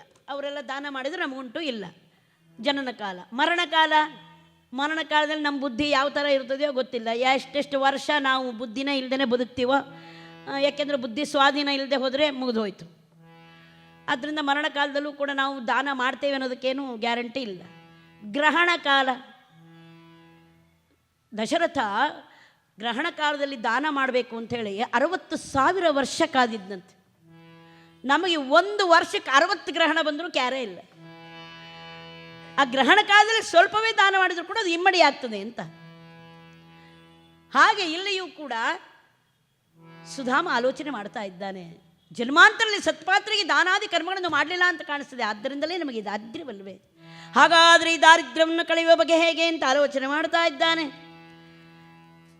ಆಕೆ ಹೇಳ್ತಾ ಇದ್ದಾಳೆ, ಹೋಗಿ ಇಷ್ಟು ಹತ್ತಿರದಂಥ ದ್ವಾರಕೆಗೆ ಹೋಗಬೇಕು ಅಂತ ನಿಮಗೆ ಅನ್ನಿಸ್ತಿಲ್ವೇ? ನೀವು ಆ ಕೃಷ್ಣಲ್ಲಿ ಏನಾದರೂ ಕೇಳಿಕೊಂಡು ಬನ್ನಿ ಅಂತ ನಾನು ಹೇಳಲಿಲ್ಲ. ಕೃಷ್ಣ ದರ್ಶನ ಮಾಡದೆ ಎಷ್ಟೋ ವರ್ಷಗಳು ಸಂದು ಹೋಯಿತು. ಆ ಪರಮಾತ್ಮನ ದರ್ಶನವನ್ನು ಯಾರು ಪರಮಧ್ಯೇಯ ಅಂತ ಜೀವನದಲ್ಲಿ ಬಗೆದಿರ್ತಾರೋ ಅವರಿಗೆ ಬಂದಿರುವಂಥ ಎಲ್ಲ ಕಷ್ಟಗಳು ಕೂಡ ನಷ್ಟವಾಗಿ ಹೋಗ್ತದೆ ಸ್ವಾಮಿ. ಆಗ ಅವನಿಗೆ ಜ್ಞಾನೋದಯವಾಯಿತಂತೆ ಸುಧಾಮನಿಗೆ. ಹೌದು, ಇಷ್ಟು ಹತ್ತಿರದಲ್ಲಿರುವಂತಹ ದ್ವಾರಕೆಗೆ ಹೋಗಬೇಕು ಅಂತ ಅನ್ನಿಸ್ಲಿಲ್ಲ, ಪರಮಾತ್ಮನ ನೋಡಬೇಕು ಅಂತ ನನ್ನ ಮನಸ್ಸಿಗೆ ಅನ್ನಿಸ್ಲಿಲ್ವಲ್ಲ, ಹಾಗಾದರೆ ಅದು ಯಾವ ಮಾಯ ನನ್ನನ್ನು ಬಂಧಿಸಿತು ಅಂತ ಆಲೋಚನೆ ಮಾಡ್ತಾ ಇದ್ದಾನೆ. ನಾವು ಎಲ್ಲರೂ ಕೂಡ ಮಾಯಾ ಸಾಗರದಲ್ಲಿ ಬಂಧಿತರಾಗಿರ್ತಕ್ಕಂಥವ್ರು. ಕೆಲವರಾಗಲೇ ಈಗಲೇ ಗಂಟೆ ನೋಡ್ತಾ ಇದ್ದಾರೆ, ಹರಿಕತೆ ಎಷ್ಟೊತ್ತಿ ಮುಗಿತದೆ ಅಂತ. ಅದು ಮಾಯ ಬಿಡೋದಿಲ್ಲರಿ. ನೀವೇನು ಗಡಿಯಾರ ನೋಡಬೇಡಿ, ನಾವು ಆದಷ್ಟು ಬೇಗ ಕೃಷ್ಣನ ದರ್ಶನ ಮಾಡಿಸ್ತೇವೆ. ಅದು ವಾಚ್, ಅದು ಹೇಳ್ತದೆ ಅಂತೆ, watch your words, WA watch your action, WAT watch your thought, WATC watch your character, WATC watch your heart. ಹರಿಕತೆ ಎಷ್ಟೊತ್ತಿಗೆ ಮುಗೀತದೆ ಅಂತ ನೀವೇನು ನೋಡಬೇಡಿ, ನಾವು ಮುಗಿಸ್ತೇವೆ. ಇಷ್ಟನ್ನು ನಾವು ವಾಚ್ ಮಾಡ್ಕೊಳ್ಬೇಕು ಅಂತ. ಇಷ್ಟನ್ನು ಯಾರು ವಾಚ್ ಮಾಡ್ಕೊಳ್ತಾರೋ ಅವರ ಜೀವನ್ ಮುಕ್ತರೆ, ಮತ್ತೇನಿಲ್ಲ. ಅದನ್ನು ವಾಚ್ ಮಾಡ್ಕೊಳ್ಬೇಕು ನಾವಷ್ಟೇ. ಹಾಗೆ ಇಲ್ಲಿಯೂ ಕೂಡ ಆಲೋಚನೆ ಮಾಡ್ತಾ ಇದ್ದಾನೆ. ಬೋಲೋ ಶ್ರೀಕೃಷ್ಣ ಭಗವಾನಕ್ಕೆ, ಇಂದಿರಾ ರಮಣ ಗೋವಿಂದ, ಶ್ರೀಕೃಷ್ಣ ಭಗವಾನಕ್ಕೆ. ಎಲ್ಲ ಮಾಯೆಯಿಂದ ಬಂಧಿತರಾಗಿರ್ತಕ್ಕಂಥವರು ನಾವು. ಈ ಮಾಯಾ ಸಾಗರವನ್ನು ಅಷ್ಟು ಸುಲಭವಾಗಿ ದಾಟಲಿಕ್ಕೆ ಸಾಧ್ಯವಿಲ್ಲ. ಕಸ್ತರತಿ ಕಸ್ತರತಿ ಕಸ್ತರತಿ ಮಾಯಾಂ. ಯಾರು ಮಾಯಾ ಸಾಗರವನ್ನು ದಾಟಬಲ್ಲರು ಅಂತ ಕೇಳ್ತಾರೆ. ಅದರಿಂದ ಹಾಗಾದರೆ ಅದು ಯಾವ ಮಾಯೆ ನನ್ನನ್ನು ಬಂಧಿಸಿತು? ಆರ್ಯೇ, ನೀ ನನ್ನ ಕಣ್ಣನ್ನು ತೆರೆಸಿದೆ, ಕೃಷ್ಣ ದರ್ಶನಕ್ಕೆ ಅವಕಾಶ ಮಾಡಿಕೊಟ್ಟೆ. ಆ ಕೃಷ್ಣನನ್ನು ದರ್ಶನ ಮಾಡಿ ಬರ್ತೇನೆ. ಆದರೆ ಈ ಶಾಸ್ತ್ರ ವಚನ ಬಂದಿದೆ. ಚಿಕ್ಕ ಮಕ್ಕಳಿರುವಂಥ ಮನೆಗೆ ಹೋಗುವಾಗ, ರೋಗಿಗಳನ್ನು ನೋಡಲು ಹೋಗುವಾಗ, ಗುರುದರ್ಶನಕ್ಕೆ ಹೋಗುವಾಗ, ದೇವಾಲಯಕ್ಕೆ ಹೋಗುವಾಗ, ತನ್ನ ಪ್ರಿಯ ಸಖನನ್ನು ನೋಡಲು ಹೋಗುವಾಗ ಬರಿಗೈಯಲ್ಲಿ ಹೋಗಬಾರದು ಅಂತ ಶಾಸ್ತ್ರವಚನವಿದೆ. ಹಾಗಾದರೆ ನನ್ನ ಪ್ರಿಯ ಸಖನಾಗಿರುವಂಥ ದೇವನಾಗಿರುವಂಥ ಪ್ರಭು ಕೃಷ್ಣನಿಗೆ ಹೋಗ್ತಾ ಇದ್ದೇನೆ, ಆ ಕೃಷ್ಣನಿಗೆ ಕೊಡೋದಕ್ಕೆ ಏನಾದರೂ ಕಾಣಿಕೆಯನ್ನು ಕೊಡು ಅಂತ ಕೇಳ್ತಾ ಇದ್ದಾನೆ. ಪಾಪ ಏನು ಕೊಡ್ತಾಳವಳು? ಇಲ್ಲ ಅಂತ ಹೇಳಿದರೆ ಗಂಡನ ಗೌರವಕ್ಕೆ ಕುಂದಾಗ್ತದೆ. ಹಾಗಾದರೆ ಏನು ಮಾಡಿದ್ಲು? ಯಾಚಿತ್ವಾ ಚತುರೋ ಮುಷ್ಟೀನ್ ವಿಪ್ರಾನ್ ಪ್ರತುಕತಂಡುಲಾನ್ ಚೈಲಖಂಡೇನ ತಾನ್ ಬದ್ಧ್ವಾ ಭರ್ತ್ರೇ ಪ್ರಾದಾತ್ ಉಪಾಯನಂ. ಯಾಚಿತ್ವಾ ಚತುರೋ ಮುಷ್ಟಿ, 4 ಮುಷ್ಟಿಯನ್ನು ಅವಲಕ್ಕಿಯನ್ನೇನೋ ಬೇಡಿ ತಂದಿದ್ದಾಳೆ. ಕೊಡುವುದಕ್ಕೆ ಅವಲಕ್ಕಿಯೇನೋ ದೊರಕಿತು, ಯಾವುದರಲ್ಲಿ ಕಟ್ಟಿಕೊಡುವುದು?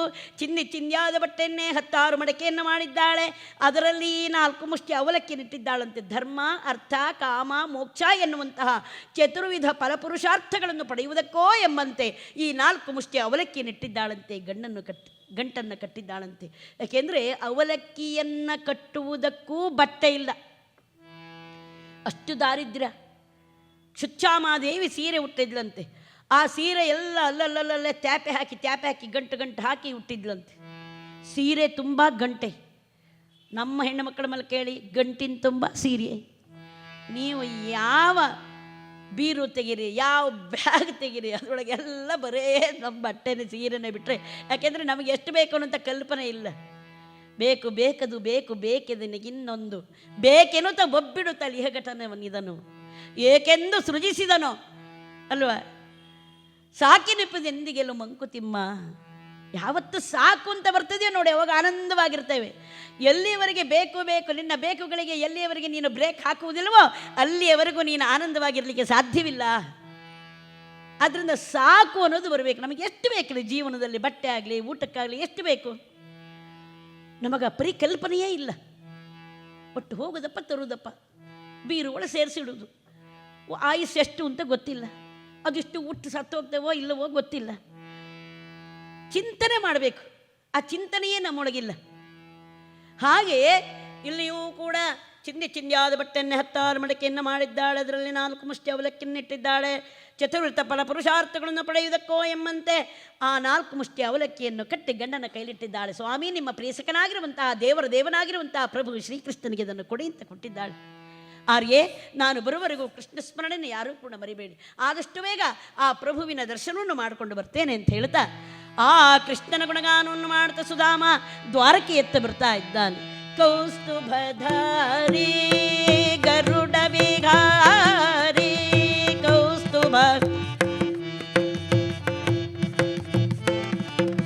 ಕೌಸ್ತುಭಧಾರಿ ಗರುಡ ವಿಹಾರಿ ಮಂದರಧರ ಗೋವಿಂದ ಮುರಾರಿ ಮಂದರಧರ ಗೋವಿಂದ ಮುರಾರಿ ವಿನುತ ಕರಿತ ಶಾವತಾರಿ ಸುಜನ ಮನಯ ಮುನ ಪುಲಿನ ವಿಗಾರಿ ನಿಗಮ ವಿನುತ ಕರಿತ ಶಾವತಾರಿ ಸುಜನ ಮನಯ ಮುನ ಪುಲಿನ ವಿಗಾರಿ ಅಜರುದ್ರಾಮರ ವಂದಿತ ಚರಣಾಂಬುಜ ಮನ್ಮತ ಪರಿಪಾಲಯ ಮಾತ ಸನಿದ ಧನಿ ಸನಿದ ಮಮ ಗಗ ಗಸಮಗ ದಮನೆ ದಸನಿ ಧನಿ ಸ ಧನಿ ಸಗ ಸನಿ ಧನಿ ನಿ ಸಮಗ ಸನಿ ದಮ ಸನಿ ದಮಗ ನಿ ದಮಗ ಸ ಗಮ ಧನಿ ಲೀಲಾಮಯ ಶ್ರೀಧರ ರಮಾಧವ ಲೀಲಾಮಯ ಶ್ರೀಧರ.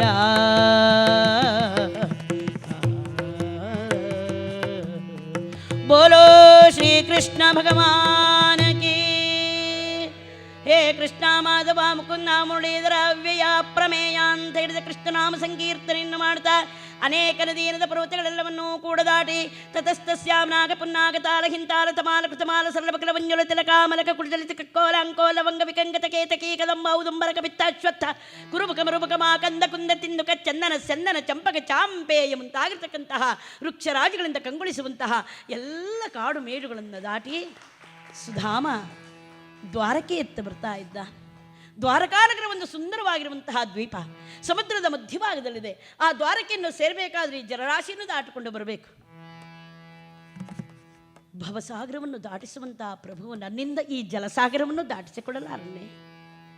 ಆ ಕೃಷ್ಣನಾಮ ಸಂಕೀರ್ತನೆಯನ್ನು ಮಾಡ್ತಾ ನೀರಿನ ಮೇಲೆ ಹೆಜ್ಜೆಯ ಮೇಲೆ ಹೆಜ್ಜೆ ನೀಡ್ತಾ ಇದ್ದಾನೆ.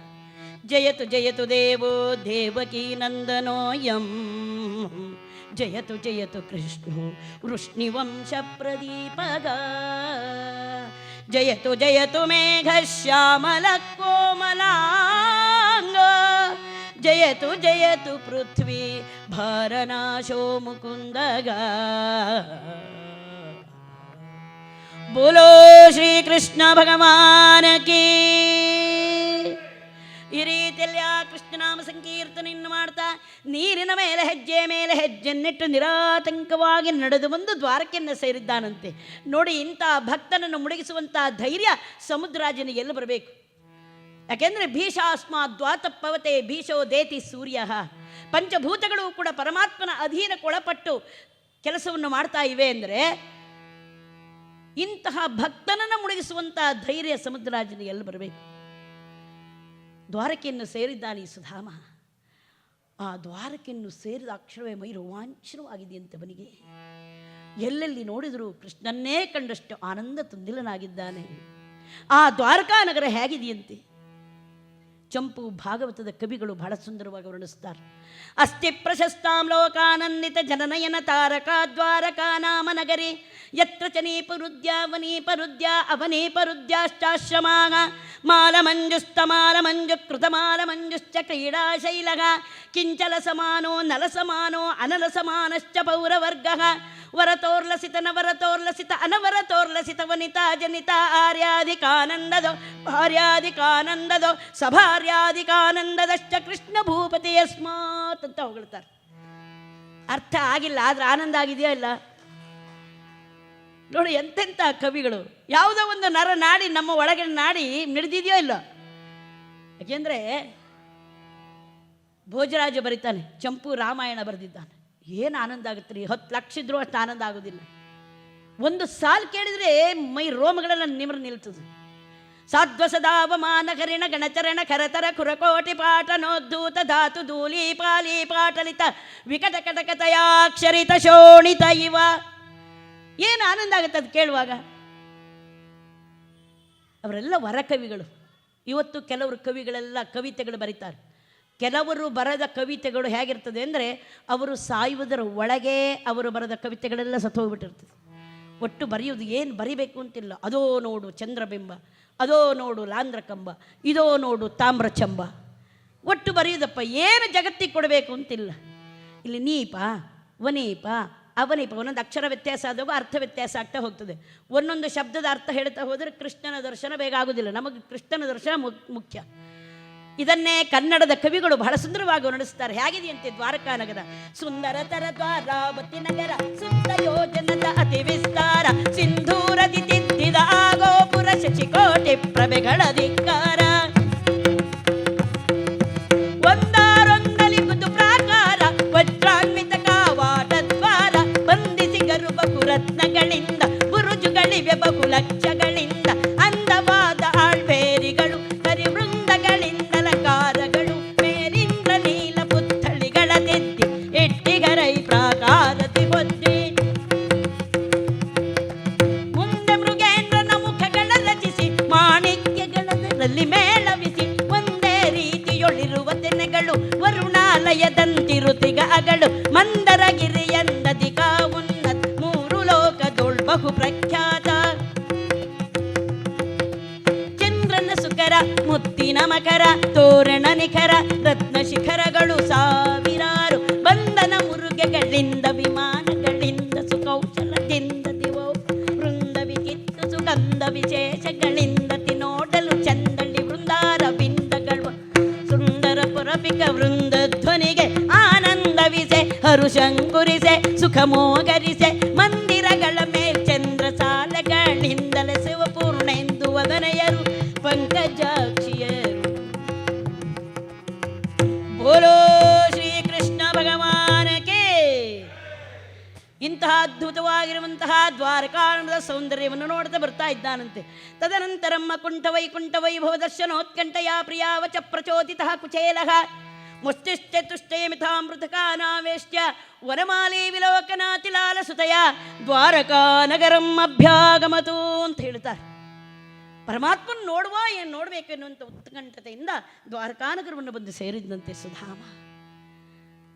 ಇತ್ತ ಕಡೆಯಲ್ಲಿ ಶ್ರೀಕೃಷ್ಣ ಹಂಸತೂಲಿಕಾ ತಲ್ಪದಲ್ಲಿ ರುಕ್ಮಿಣಿ ದೇವಿಯೊಂದಿಗೆ ಕುಳಿತುಕೊಂಡು ಹಾಸ್ಯವಾಗಿ ಮಾತನಾಡ್ತಾ ಕುಳಿತುಕೊಂಡಿದ್ದಾನೆ. ಒಮ್ಮೆ ದೂರಕ್ಕೆ ದೃಷ್ಟಿಯನ್ನು ಹಾಯಿಸಿದ್ದಾನೆ ಶ್ರೀಕೃಷ್ಣ. ರುಕ್ಮಿಣಿ, ಯಾರೋ ನಮ್ಮ ಮನೆಯತ್ತ ಅರಮನೆಯತ್ತ ಬರ್ತಾ ಇದ್ದಾರೆ. ಮತ್ತೆ ನೋಡ್ತಾ ಇದ್ದಾನೆ, ನನ್ನ ಪ್ರಿಯ ಸಖ ಸುಧಾಮನಂತೆ ಕಾಣಿಸ್ತಾ ಇದ್ದಾನಲ್ಲ. ಮತ್ತೆದ್ದು ನೋಡ್ತಾ ಇದ್ದಾನೆ, ಹೌದೌದು ನನ್ನ ಪ್ರಿಯ ಸಖ ಸುಧಾಮ ಬರ್ತಾ ಇದ್ದಾನೆ. ಅತ್ಯಂತ ಆನಂದಿತನಾಗಿದ್ದಾನೆ ಶ್ರೀಕೃಷ್ಣ. ಆ ಚಿನ್ನದ ಮೆಟ್ಟಲುಗಳನ್ನೆಲ್ಲ ದಡ ದಡ ದಡ ಇಳಿದು ಓಡೋಡಿ ಬಂದಿದ್ದಾನಂತೆ. ತನ್ನ ಒಂದು ಕರವನ್ನು ಪ್ರೇಮದಿಂದ ಸುಧಾಮನ ಹೆಗಲ ಮೇಲಿಟ್ಟಿದ್ದಾನೆ. ಇನ್ನೊಂದು ಕರದಿಂದ ಆ ಸುಧಾಮನ ಕರವನ್ನು ಹಿಡಿದು ಕರ್ಕೊಂಡು ಬರ್ತಾ ಇದ್ದಾನೆ.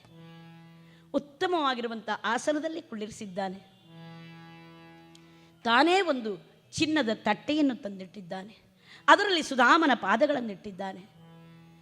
ಲಕ್ಷ್ಮೀ ಸ್ವರೂಪಳಾಗಿರುವಂತಹ ಆ ರುಕ್ಮಿಣೀ ದೇವಿ ತನ್ನ ಚಿನ್ನದ ಬಿಂದಿಗೆಯಿಂದ ಪನ್ನೀರನ್ನು ಸುರಿಸ್ತಾ ಇದ್ದರೆ, ಭಕ್ತ ಪರಂಧಾಮನಾಗಿರುವಂತಹ ಪ್ರಭು ಶ್ರೀಕೃಷ್ಣ ತನ್ನ ಮೃದು ಮಧುರವಾದ ಕರಕಮಲಗಳಿಂದ ಭಕ್ತ ಶ್ರೇಷ್ಠನಾದ, ಅತಿಥಿ ಶ್ರೇಷ್ಠನಾದಂತಹ, ವಿಪ್ರ ಶ್ರೇಷ್ಠನಾಗಿರುವಂತಹ ಸುಧಾಮನ ಪದಕಮಲಗಳನ್ನು ತೊಳಿತಾ ಇದ್ದಾನಂತೆ. ಸರ್ವಲಕ್ಷಣ ಸಂಪನ್ನಿತವಾಗಿರುವಂಥ ಗೋವನ್ನು ಸಮರ್ಪಣೆ ಮಾಡಿ ಸ್ವಾಗತಂ ತೇ ಅಂತ ಹೇಳ್ತಾ ಅವನನ್ನು ಸ್ವಾಗತಿಸ್ತಾ ಇದ್ದಾನೆ. ಸುಧಾಮನಿಗೆ ಕೃಷ್ಣನ ದರ್ಶನವಾಗ್ಬಿಟ್ಟಿದೆ. ಕಂಗಳಲ್ಲಿ ಆನಂದ ಬಾಷ್ಪಗಳು ಹರಿತಾ ಇದೆ. ಕಸ್ತೂರಿ ತಿಲಕಂ ಲಲಾಟ ಫಲಕೆ ವಕ್ಷಸ್ಥಲೆ ಕೌಸ್ತುಭಂ ನಾಸಾಗ್ರೆ ನವಮೌಕ್ತಿಕಂ ಕರತಲೆ ವೇಣುಂ ಕರೆ ಕಂಕಣಂ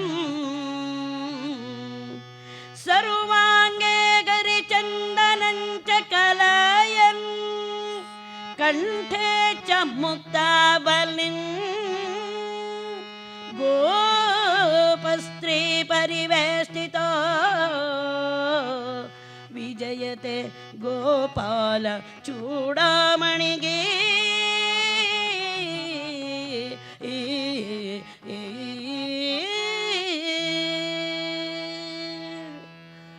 बोलो श्री कृष्ण भगवान की।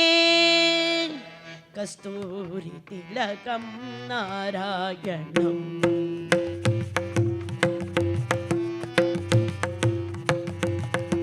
कस्तूरी तिलकम नारायणम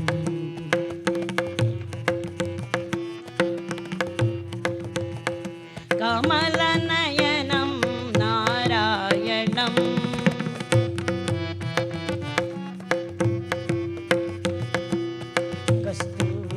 तिलकं नारायणं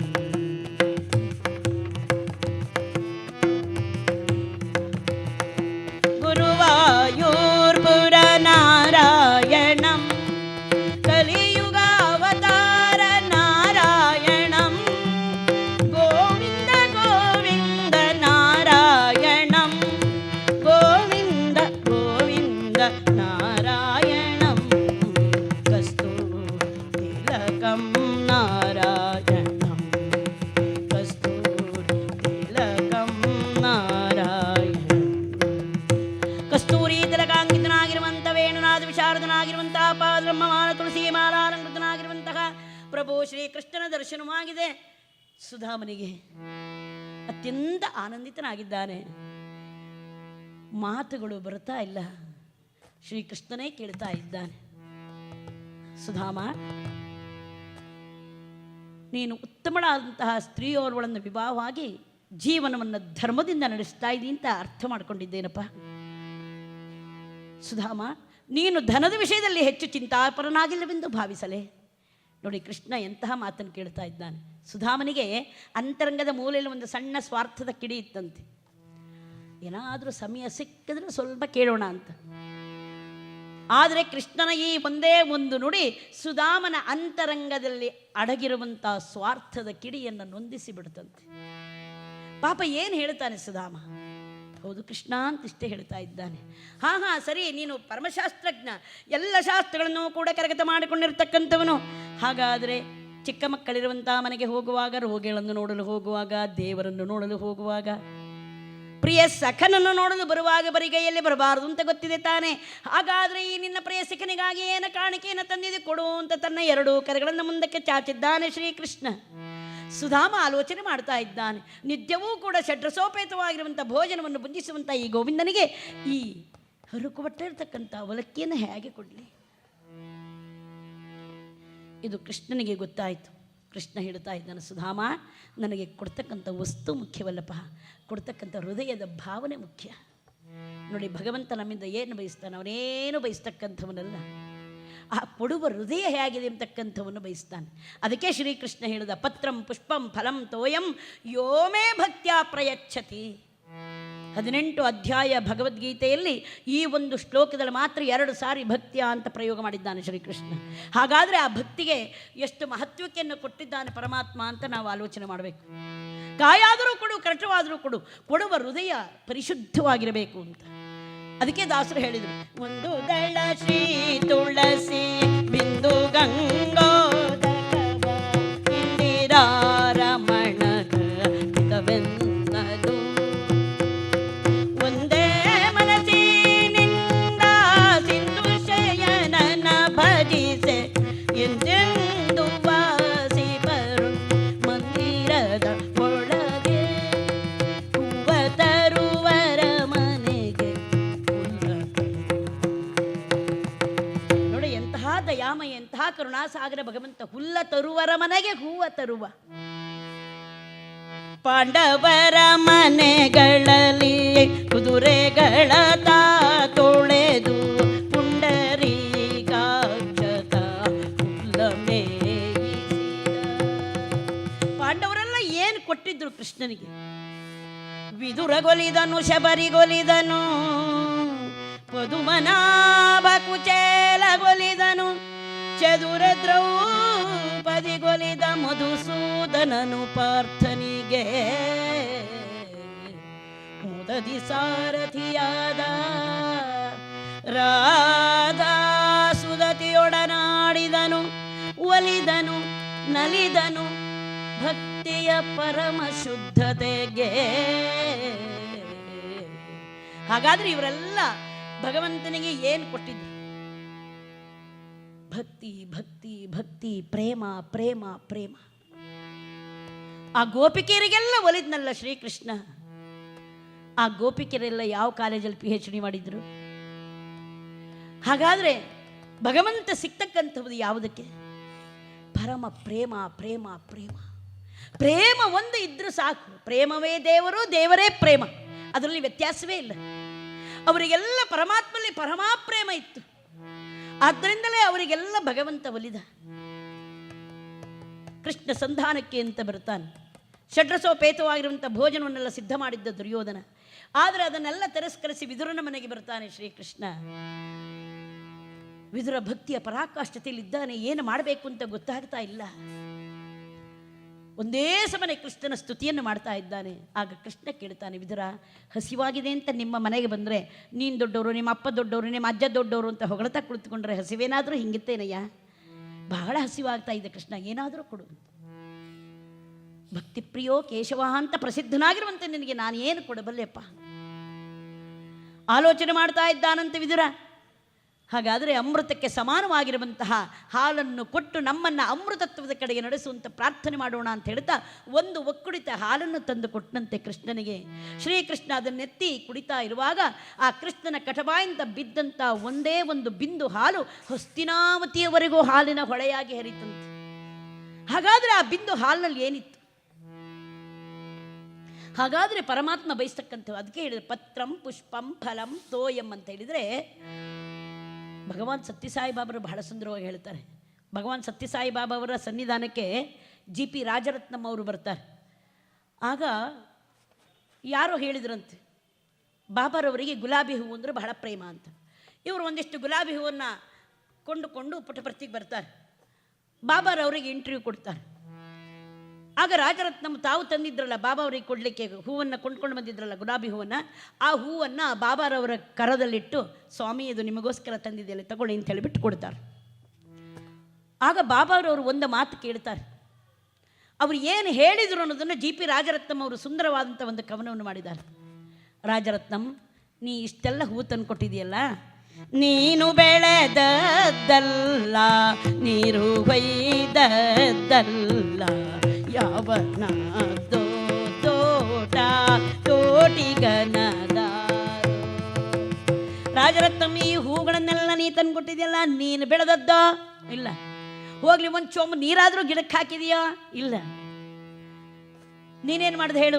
ಬಿಡಿ ಕಾಸ ಕೊಡುವಿರಿ, ಹಿಡಿಗೂವ ತರುವಿರಿ, ಅದ ತಂದು ನಿಮದೆಂದು ನನಗರ್ಪಿಸುವಿರಿ, ನೀನು ಬೆಳೆದದ್ದಲ್ಲ.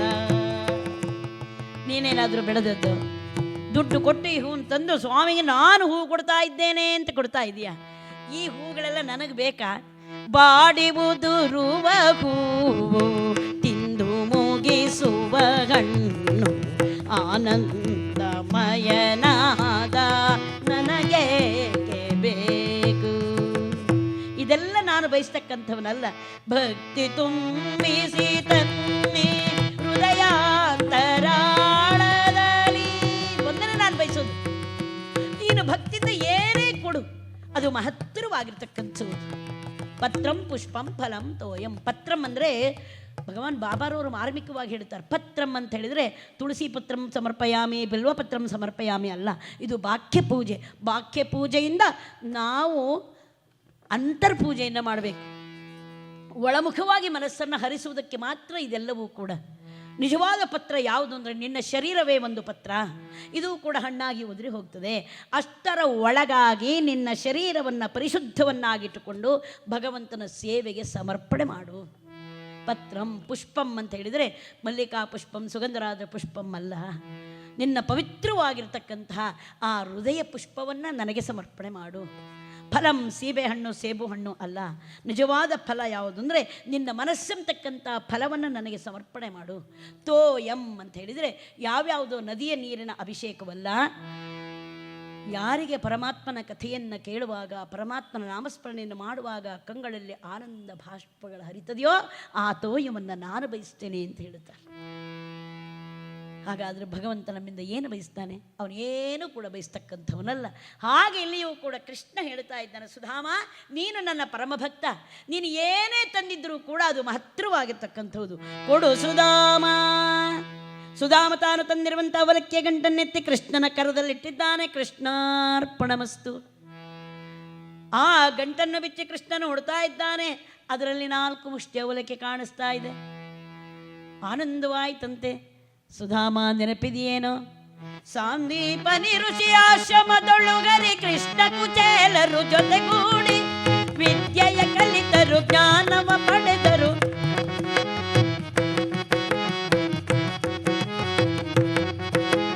ವಿದ್ಯೆಯ ಕಲಿತರು, ಜ್ಞಾನವ ಪಡೆದರು, ಹಾಡಿ ಪಾಡುತ್ತಲಿ ನರಿದಾಡಿ. ಬೋಲೋ ಶ್ರೀ ಕೃಷ್ಣ ಭಗವಾನಗೆ. ನೆನಪಿದೆಯೇನು ಸುಧಾಮ? ಸುಧಾಮ ಮತ್ತು ಶ್ರೀಕೃಷ್ಣ ಇಬ್ಬರೂ ಕೂಡ ಸಾಂದೀಪನಿ ಋಷಿಗಳಲ್ಲಿ ವಿದ್ಯಾಭ್ಯಾಸ ಮಾಡುವಂತಹ ಕಾಲ. ಇವರಿಬ್ಬರಿಗೂ ಗಾಢವಾಗಿರುವಂತಹ ಸ್ನೇಹವಾಗಿದೆ. ನೀನೇನೇ ತಿನ್ನುವುದಾದ್ರೆ ನನಗೆ ಕೊಟ್ಟು ತಿನ್ನಬೇಕು, ನಾನೇನೇದರೂ ತಿನ್ನೋದು ನಿನಗೆ ಕೊಟ್ಟು ತಿಂತೇನೆ ಅಂತ. ಒಂದು ದಿನ ಗುರುಪತ್ನಿ ಸುಧಾಮನಿಗೊಂದು ಕೆಲಸವನ್ನು ಹೇಳಿದ್ದಾಳೆ.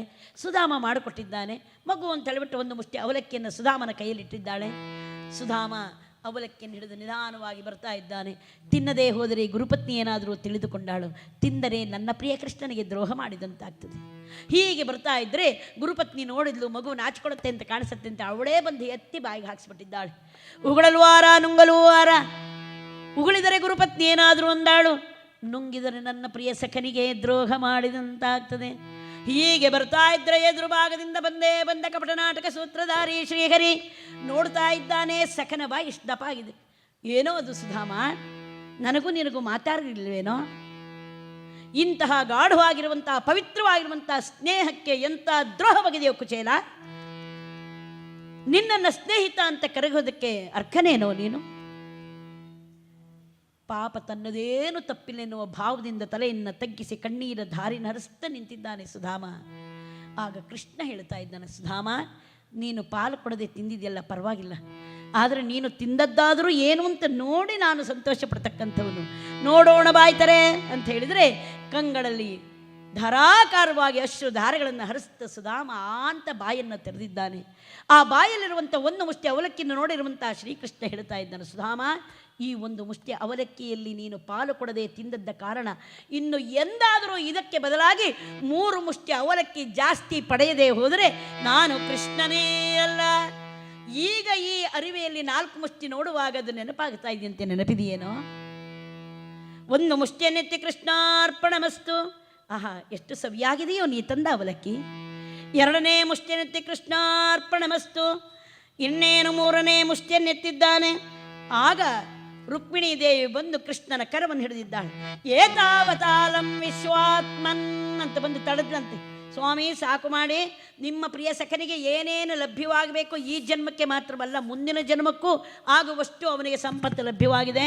ಇನ್ನು ಈ 3ನೇ ಮುಷ್ಟಿನೂ ತಿಂದು ನಮ್ಮನ್ನು ಅವ್ರ ಮನೆ ಪಾತ್ರ ತೊಳೆಗೆ ಕಳಿಸುವಂಥ ವ್ಯವಸ್ಥೆ ಮಾಡಬೇಡಿ ಸ್ವಾಮಿ ಅಂತ ಬಂದು ತಡೆದಂದರೆ ಭಕ್ತರಾಧೀನ. ಆ ಉಳಿದಿರುವಂಥ ಅವಲಕ್ಕಿಯನ್ನೆಲ್ಲ ಅಂತಃಪುರದಲ್ಲಿರ್ತಕ್ಕಂಥ ಎಲ್ಲ ಭಕ್ತರಿಗೆ ಅದನ್ನು ಹಂಚಿದ್ದಾಳಂತೆ. ಅಂತಃಪುರದಲ್ಲಿರ್ತಕ್ಕಂಥ ಭಕ್ತರೆಲ್ಲ ನೋಡ್ತಾ ಇದ್ದಾರೆ, ಆಹಾ, ಇದೇನಿದು, ಈ ಸುಧಾಮ ಏನು ಪುಣ್ಯ ಮಾಡಿರಬೇಕು. ಕಿಮನೇನ ಕೃತಂ ಪುಣ್ಯಂ ಅವಧೂತೇನ ಭಿಕ್ಷುನಾ ಶ್ರಿಯಾಗೀನೇನ ಗರ್ಭಿತೇನ ಅಧಮೇನ ಚ ಅನೇನ ಅವಧೂತೇನ ಕಿಂ ಕೃತಂ ಪುಣ್ಯಂ. ಈ ಅವಧೂತನಿಂದ ಯಾವ ಪುಣ್ಯ ಮಾಡಿದೆಯೋ ಗೊತ್ತಿಲ್ಲ. ಯಾಕೆಂದರೆ ಸಾಕ್ಷಾತ್ ಭಗವಂತ ಶ್ರೀಕೃಷ್ಣ ರುಕ್ಮಿಣಿರಿಬ್ಬರೂ ಕೂಡ ಇವನ ಸೇವೆಯನ್ನು ಮಾಡ್ತಾ ಇದ್ದಾರೆ ಅಂದರೆ ಇವನ ಪುಣ್ಯದ ಫಲವೆಷ್ಟು ಅಂತ ಎಲ್ಲ ಮೂಕ ವಿಸ್ಮಿತರಾಗಿ ನೋಡ್ತಾ ಇದ್ದಾರೆ. ಶ್ರೀಕೃಷ್ಣ ಸುಧಾಮರಿಬ್ಬರೂ ಕೂಡ ಆನಂದವಾಗಿ ಕಾಲವನ್ನು ಕಳೀತಾ ಇದ್ದಾರೆ. ಬಾಲ್ಯದ ನೆನಪುಗಳನ್ನೆಲ್ಲ ಮಾಡಿಕೊಳ್ತಾ ಇದ್ದಾರೆ. ಎಷ್ಟು ದಿನಗಳು ಕಳೀತು ಅಂದರೆ ಸುಧಾಮನಿಗೆ ತನಗೆ ಮದುವೆಯಾಗಿದೆ, ಮಕ್ಕಳಿದ್ದಾರೆ, ಮನೆ ಇದೆ, ಅವರೆಲ್ಲ ತನ್ನ ಬರುವಿಕೆಯನ್ನು ಕಾಯ್ತಾ ಇದ್ದಾರೆ ಎಂಬತಕ್ಕಂಥದ್ದನ್ನು ಕೃಷ್ಣನ ಸನ್ನಿಧಾನದಲ್ಲಿ ಮರೆತು ಬಿಟ್ಟನಂತೆ. ಯಾರಿಗೆ ಪರಮಾತ್ಮನ ಅನುಗ್ರಹವಾಗ್ತದೆಯೋ, ಯಾರಿಗೆ ಭಗವಂತನ ದರ್ಶನವಾಗ್ತದೆಯೋ ಅವರಿಗೆ ಎಲ್ಲ ಪ್ರಾಪಂಚಿಕವಾಗಿರುವಂಥ ಜಂಜಟಗಳು ತಾನಾಗಿಯೇ ದೂರವಾಗಿ ಹೋಗ್ತದೆ. ಸಂಸಾರ ಬಿಡಬೇಕು, ಸಂಸಾರ ಬಿಡಬೇಕು, ಸಂಸಾರ ಬಿಡಬೇಕು ಅಂತ ಜಪ ಮಾಡ್ತಾ ಇದ್ರೆ ಇನ್ನಷ್ಟು ಅಂಟುಕೊಳ್ತದೆ. ಸಂಸಾರವನ್ನು ದೂರ ಮಾಡಿಕೊಳ್ಬೇಕು ಅಂತಾದರೆ ಕಂಸಾರಿಯ ಚಿಂತೆ ಮಾಡ್ತಾ ಹೋಗಬೇಕು. ಕೃಷ್ಣ ಕೃಷ್ಣ ಕೃಷ್ಣ, ಸಂಸಾರ ತಾನಾಗಿ ಬಿದ್ದು ಹೋಗ್ಬಿಡ್ತದೆ. ಹಾಗೆ ಅಂದರೆ ರಾತ್ರಿ ಮಲಗುವಾಗ ಒಳ್ಳೆಯ ಪುಸ್ತಕವನ್ನು ಓದ್ತಾ ಇದ್ದರೆ ಕೈಯಲ್ಲಿ ಹಿಡಿದು ಕಣ್ಣಿಗೆ ನಿದ್ರೆ ಹತ್ತಿದ ಕ್ಷಣವೇ ನಮಗರಿವಿಲ್ಲದಂತೆ ನಮ್ಮ ಕೈಯ ಪುಸ್ತಕ ಜಾರುವಂತೆ ನಮ್ಮ ಮನಸ್ಸು ಕಂಸಾರಿಯ ಚಿಂತೆ ಮಾಡ್ತಾ ಇದ್ದರೆ ಸಂಸಾರ ತಾನಾಗಿ ಬಿದ್ದು ಹೋಗ್ಬಿಡ್ತದೆ. ಹಾಗೆ ಇಲ್ಲಿ ಸುಧಾಮನಿಗೆ ಸಂಸಾರ ಮರೆತು ಬಿಟ್ಟಿದ್ದಾನೆ. ಯಾಕೆಂದರೆ ಭಗವಂತನ ಸನ್ನಿಧಾನದಲ್ಲಿ ಮಾತ್ರ ಸಂಸಾರವನ್ನು ಮರೀಲಿಕ್ಕೆ ಬರ್ತದೆ. ನೀವಿನ್ನು ಬೇರೆ ಯಾವ ಕಡೆಯಲ್ಲೂ ಕೂಡ ಸಂಸಾರವನ್ನು ಮರೀಲಿಕ್ಕಾಗೋದಿಲ್ಲ. ಇಷ್ಟು ಹೊತ್ತು ಪರಮಾತ್ಮನ ಚಿಂತನದಲ್ಲಿ ನಮಗೆಲ್ಲ ಕಾಲ ಕಳೆಯುವಾಗ ಬಹುಶಃ ಸಮಯ ಎಷ್ಟಾಯಿತು ಅಂತ ಯಾರಿಗೂ ನೆನಪಿಲ್ಲ ಅಂತ ಕಾಣಿಸ್ತದೆ. ಯಾಕೆಂದರೆ ಪರಮಾತ್ಮನ ಕಥೆಗೆ, ಪರಮಾತ್ಮನ ನಾಮಸ್ಮರಣೆಗೆ ಅಂತಹ ಶಕ್ತಿ ಇರತಕ್ಕಂಥದ್ದು. ಹಾಗೆ ಇತ್ತ ಕಡೆಯಲ್ಲಿಯೂ ಕೂಡ ನೆನಪಿಸ್ತಾ ಇದ್ದಾನೆ ಶ್ರೀಕೃಷ್ಣ. ಸುಧಾಮ, ನೀನು ಬಂದು ಬಹಳ ದಿನಗಳಾಯಿತು ಅಂತ ಕಾಣಿಸ್ತಾ ಇದೆಯಲ್ವೇ? ಹಾಗಾದರೆ ನಿನ್ನ ಮಡದಿ ಮಕ್ಕಳೆಲ್ಲರೂ ಕೂಡ ನಿನ್ನ ಬರುವಿಕೆಗಾಗಿ ಕಾಯ್ತಾ ಇದ್ದಾರೆ ಅಂತ ಕಾಣಿಸ್ತಾ ಇದೆಯಲ್ವೇ? ಇಷ್ಟು ಹೇಳುವಾಗ ಕೃಷ್ಣನ ಮನದಿಂಗಿತ ಅರ್ಥವಾಯಿತು ಸುಧಾಮನಿಗೆ. ಸುಧಾಮ ಶ್ರೀಕೃಷ್ಣನ ಪಾದಾರವಿಂದಗಳನ್ನು ಹಿಡಿದು ಬಿಟ್ಟಿದ್ದಾನೆ ಗಟ್ಟಿಯಾಗಿ. ತನ್ನ ಅಶ್ರುಧಾರಗಳಿಂದ ಪರಮಾತ್ಮನ ಪಾದಾರವಿಂದಗಳನ್ನು ತೊಳಿತಾ ಇದ್ದಾನೆ. ಹೇ ಕೃಷ್ಣ ಪ್ರಭು ಮುಕುಂದ, ನಿನ್ನ ಪಾದಾರವಿಂದಗಳನ್ನು ಬಿಟ್ಟು ಒಂದು ಕ್ಷಣವೂ ಕೂಡ ನಾನು ಬದುಕಲಾರೆ ಪ್ರಭು. ನನ್ನನ್ನು ಆ ಘೋರ ಸಂಸಾರಕ್ಕೆ ತಳ್ಳಬೇಡ ತಂದೆ ಅಂತ ಹೇಳ್ತಾ ಗಟ್ಟಿಯಾಗಿ ಅವನ ಪಾದಗಳನ್ನು ಹಿಡಿದು ಬಿಟ್ಟಿದ್ದಾನೆ. ಆಗ ಶ್ರೀಕೃಷ್ಣ ಸುಧಾಮನನ್ನು ಹಿಡಿದೆತ್ತಿ ಆಲಂಗಿಸಿಕೊಂಡಿದ್ದಾನೆ. ಸುಧಾಮ, ನಿನ್ನಂತಹ ಭಕ್ತನ ಸಾಮೀಪ್ಯ ನನಗೂ ಕೂಡ ಆನಂದವೇ. ಆದರೆ ನೀನು ನಿನಗಾಗಿ ಅಲ್ಲವಾದರೂ ನಿನ್ನ ಮಡದಿ ಮಕ್ಕಳಿಗಾಗಿ ನೀನು ಅಲ್ಲಿಗೆ ತೆರಳಲೇಬೇಕು. ಯಾಕೆ ಅಂತ ಹೇಳಿದರೆ ನನ್ನ ನನ್ನಿಂದ ಸೃಷ್ಟಿಸಲ್ಪಟ್ಟಿರುವಂಥ ಎಲ್ಲ ಜೀವಿಗಳು ಕೂಡ ಅವರವರ ಕರ್ತವ್ಯವನ್ನು ಅವರವರು ಪಾಲಿಸಲೇಬೇಕು. ಇದು ನಾನು ಹಾಕಿರುವಂತಹ ನಿಯಮ. ಈ ನಿಯಮವನ್ನು ಉಲ್ಲಂಘಿಸುವಂಥ ಅಧಿಕಾರ ಯಾವ ಜೀವಿಗೂ ಕೂಡ ಇಲ್ಲ. ಆದ್ದರಿಂದ ಸುಧಾಮ, ನೀನು ನನ್ನ ಪರಮಭಕ್ತ. ನೀನು ಎಲ್ಲೇ ಇದ್ದರೂ ಕೂಡ ಅಲ್ಲಿಂದ ಒಮ್ಮೆ ಭಕ್ತಿಯಿಂದ ಕೃಷ್ಣ ಅಂತ ಕರೆದರೂ ಸಾಕು, ನಾನು ಅಲ್ಲಿಗೆ ಬಂದು ದರ್ಶನವನ್ನು ಕೊಡ್ತೇನೆ. ಹೋಗಿ ಬಾ ಸುಧಾಮ ಹೇಳಿಯೇ ಬಿಟ್ಟ ಕೃಷ್ಣ. ಕ್ಷಣಕಾಲವಾದರೂ ಕೂಡ ಸುಧಾಮನಿಗೆ ಅಲ್ಲಿ ಇರುವುದಕ್ಕೆ ಸಾಧ್ಯವೇ? ಶ್ರೀಕೃಷ್ಣನೇ ಪತ್ನಿ ಸಮೇತನಾಗಿ ತನ್ನ ಚಿನ್ನದ ರಥದಲ್ಲಿ ಕುಳ್ಳಿರಿಸಿಕೊಂಡು ಪುರದ ಹೊರಭಾಗದವರೆಗೂ ತಂದು ಬಿಟ್ಟಿದ್ದಾನಂತೆ. ಅಲ್ಲೊಮ್ಮೆ ಆಲಂಗಿಸಿಕೊಂಡಿದ್ದಾನಂತೆ ತನ್ನ ಪ್ರಿಯ ಸಖನನ್ನು. ಸುಧಾಮ ಹೋಗಿ ಬಾ ಅಂತ ಹೇಳಿಬಿಟ್ಟು ಬೆನ್ನನ್ನು ತಟ್ಟಿ ಅವನನ್ನು ಕಳಿಸಿಕೊಟ್ಟಿದ್ದಾನೆ. ತನ್ನ ಅರಮನೆಯತ್ತ ಹಿಂತಿರುಗಿದ್ದಾನೆ ಶ್ರೀಕೃಷ್ಣ. ಶ್ರೀಕೃಷ್ಣನ ಕಂಗಳಲ್ಲೂ ಆನಂದ ಬಾಷ್ಪಗಳಂತೆ. ಎಂತಹ ಪರಮಭಕ್ತ ಈತ ಅಂತ. ಸುಧಾಮನ ಕಂಗಳಲ್ಲಿ ಇಂತಹ ದೇವನನ್ನು ಬಿಟ್ಟು ಹೋಗಬೇಕಲ್ಲ ಎನ್ನುವಂಥ ಅಶ್ರುಧಾರೆಗಳಂತೆ ಬಿಟ್ಟು ಹೊರಟಿದ್ದಾನೆ. ಸಾಕಷ್ಟು ದೂರ ಬರುವಾಗ ಆಲೋಚನೆ ಮಾಡ್ತಾ ಇದ್ದಾನೆ, ಇಷ್ಟು ದಿನಗಳ ಮಧ್ಯದಲ್ಲಿ ನನ್ನ ಪ್ರಿಯ ಸಖ ದೇವ ಅವನಿಗೆ ನನ್ನ ದಾರಿದ್ರ್ಯದ ನೆನಪಾಗಲಿಲ್ಲವೇ? ಇಷ್ಟರ ಮಧ್ಯದಲ್ಲಿ ನಿನಗೆ ಏನು ಬೇಕು ಅಂತ ಅವನೂ ಕೇಳಲಿಲ್ಲ, ಇವನು ಕೂಡ ನನಗೆ ದಾರಿದ್ರ್ಯ ಏನಾದರೂ ಅಂತ ಕೊಡು ಕೇಳಲಿಲ್ಲ. ಸುಧಾಮ ಆಲೋಚನೆ ಮಾಡ್ತಾ ಇದ್ದಾನೆ, ಹಾಗಾದರೆ ನನ್ನ ದಾರಿದ್ರ್ಯದ ನೆನಪು ಅವನಿಗೆ ಆಗಲೇ ಇಲ್ವೇ?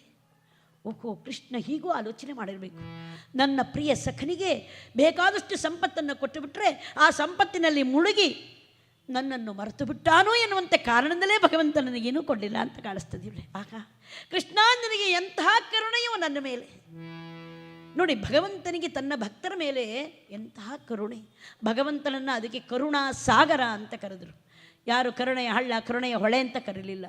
ಅಪಾರ ಕರುಣಾಂಬುದೇ ಅನಾಲೋಚಿತ ವಿಶೇಷಾಶೇಷ ಲೋಕ ಶರಣ್ಯ ಪ್ರಣತಾರ್ತಿಹರ ಆಶ್ರಿತ ವಾತ್ಸಲೈಕ ಮಹೋದದೇ ಅನವರತ ವಿದಿತನಿಖಿಲ ಭೂತ ಜಾತಯಾತಾತ್ಮ್ಯ ಸತ್ಯಕಾಮ ಸತ್ಯ ಸಂಕಲ್ಪ ಆಪತ್ಸಖ ಕಾಕುತುಸ್ಥ ಶ್ರೀಮನ್ನಾರಾಯಣ ಶ್ರೀರಂಗನಾಥ ಮಮನಾಥ ನಮೋಸ್ತುತೇ.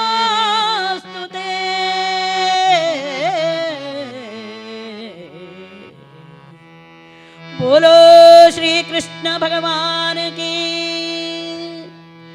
ನೋಡಿ, ಆ ಭಗವಂತನ ಕರುಣೆಗೆ ಪಾರ ಎಂತಕ್ಕಂಥವುದಿಲ್ಲ. ಅಪಾರ ಕರುಣಾಂಬುದೇ. ಅವನಂತಹ ದಯಾಶಾಲ ಯಾರೂ ಇಲ್ಲ, ಅವನಂತಹ ಭಕ್ತವತ್ಸಲ ಯಾರೂ ಕೂಡ ಇಲ್ಲ ಪರಮಾತ್ಮನಂತೆ. ಹಾಗೆ ಆಲೋಚನೆ ಮಾಡ್ತಾ ಇದ್ದ. ನನ್ನ ಪ್ರಿಯ ಸಖ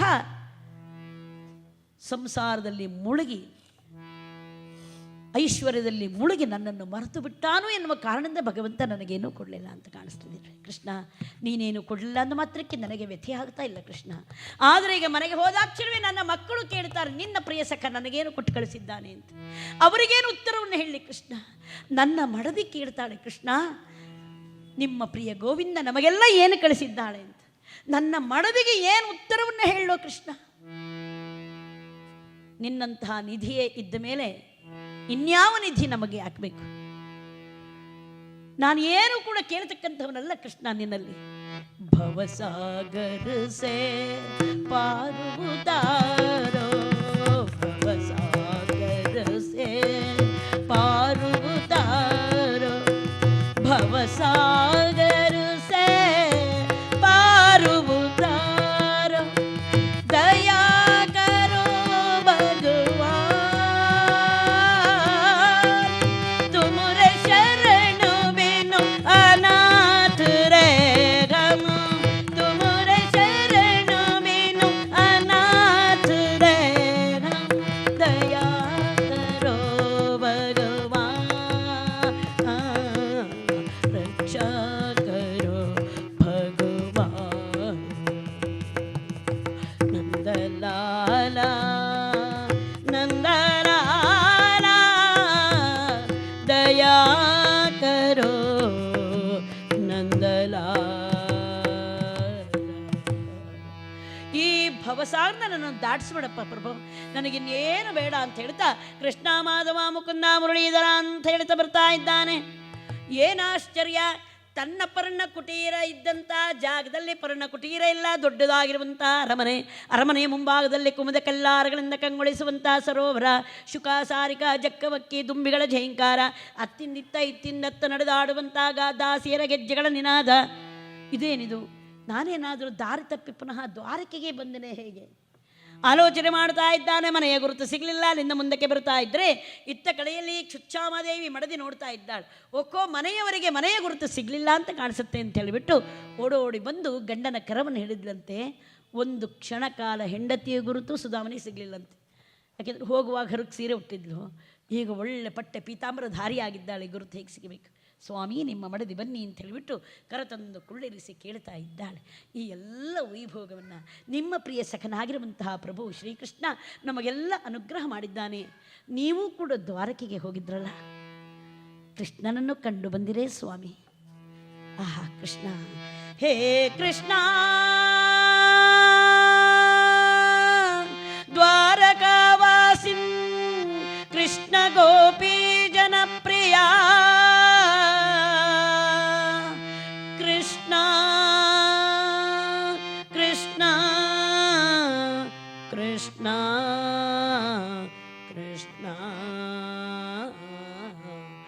ಕೃಷ್ಣ ಮಾಧವ ಮುಕುಂದ ಮುರಳೀಧರ ಅಂತ ಹೇಳ್ತಾ ತಾನು ನಿತ್ಯವೂ ಆರಾಧನೆ ಮಾಡುವಂತಹ ದೇವ ಮಂದಿರವನ್ನು ಪ್ರವೇಶ ಮಾಡಿದ್ದಾನೆ. ಆ ಶ್ರೀಕೃಷ್ಣ ದಿವ್ಯ ಮಂಗಳ ಮೂರ್ತಿಯನ್ನು ಬಗೆದಪ್ಪಿಕೊಂಡಿದ್ದಾನೆ.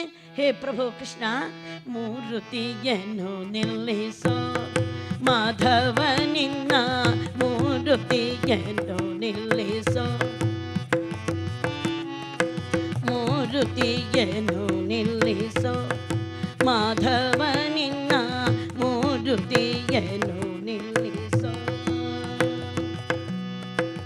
ಎಳೆ ತುಳಸಿಯವನ ಮಾಲೆಯು ಕೋರಳೋಳು, ಎಳೆ ತುಳಸಿಯವನ ಮಾಲೆಯು ಕೋರಳೋಳು, ಹೊಳೆವ ಪೀತಾಂಬರ ದಿಂದಲೊಪ್ಪುವ ನಿನ್ನ ಮೂರ್ತಿಯನ್ನು ನಿಲ್ಲಿಸೋ ಮಾಧವ, ನಿನ್ನ ಮೂರ್ತಿಯನ್ನು ನಿಲ್ಲಿಸೋ.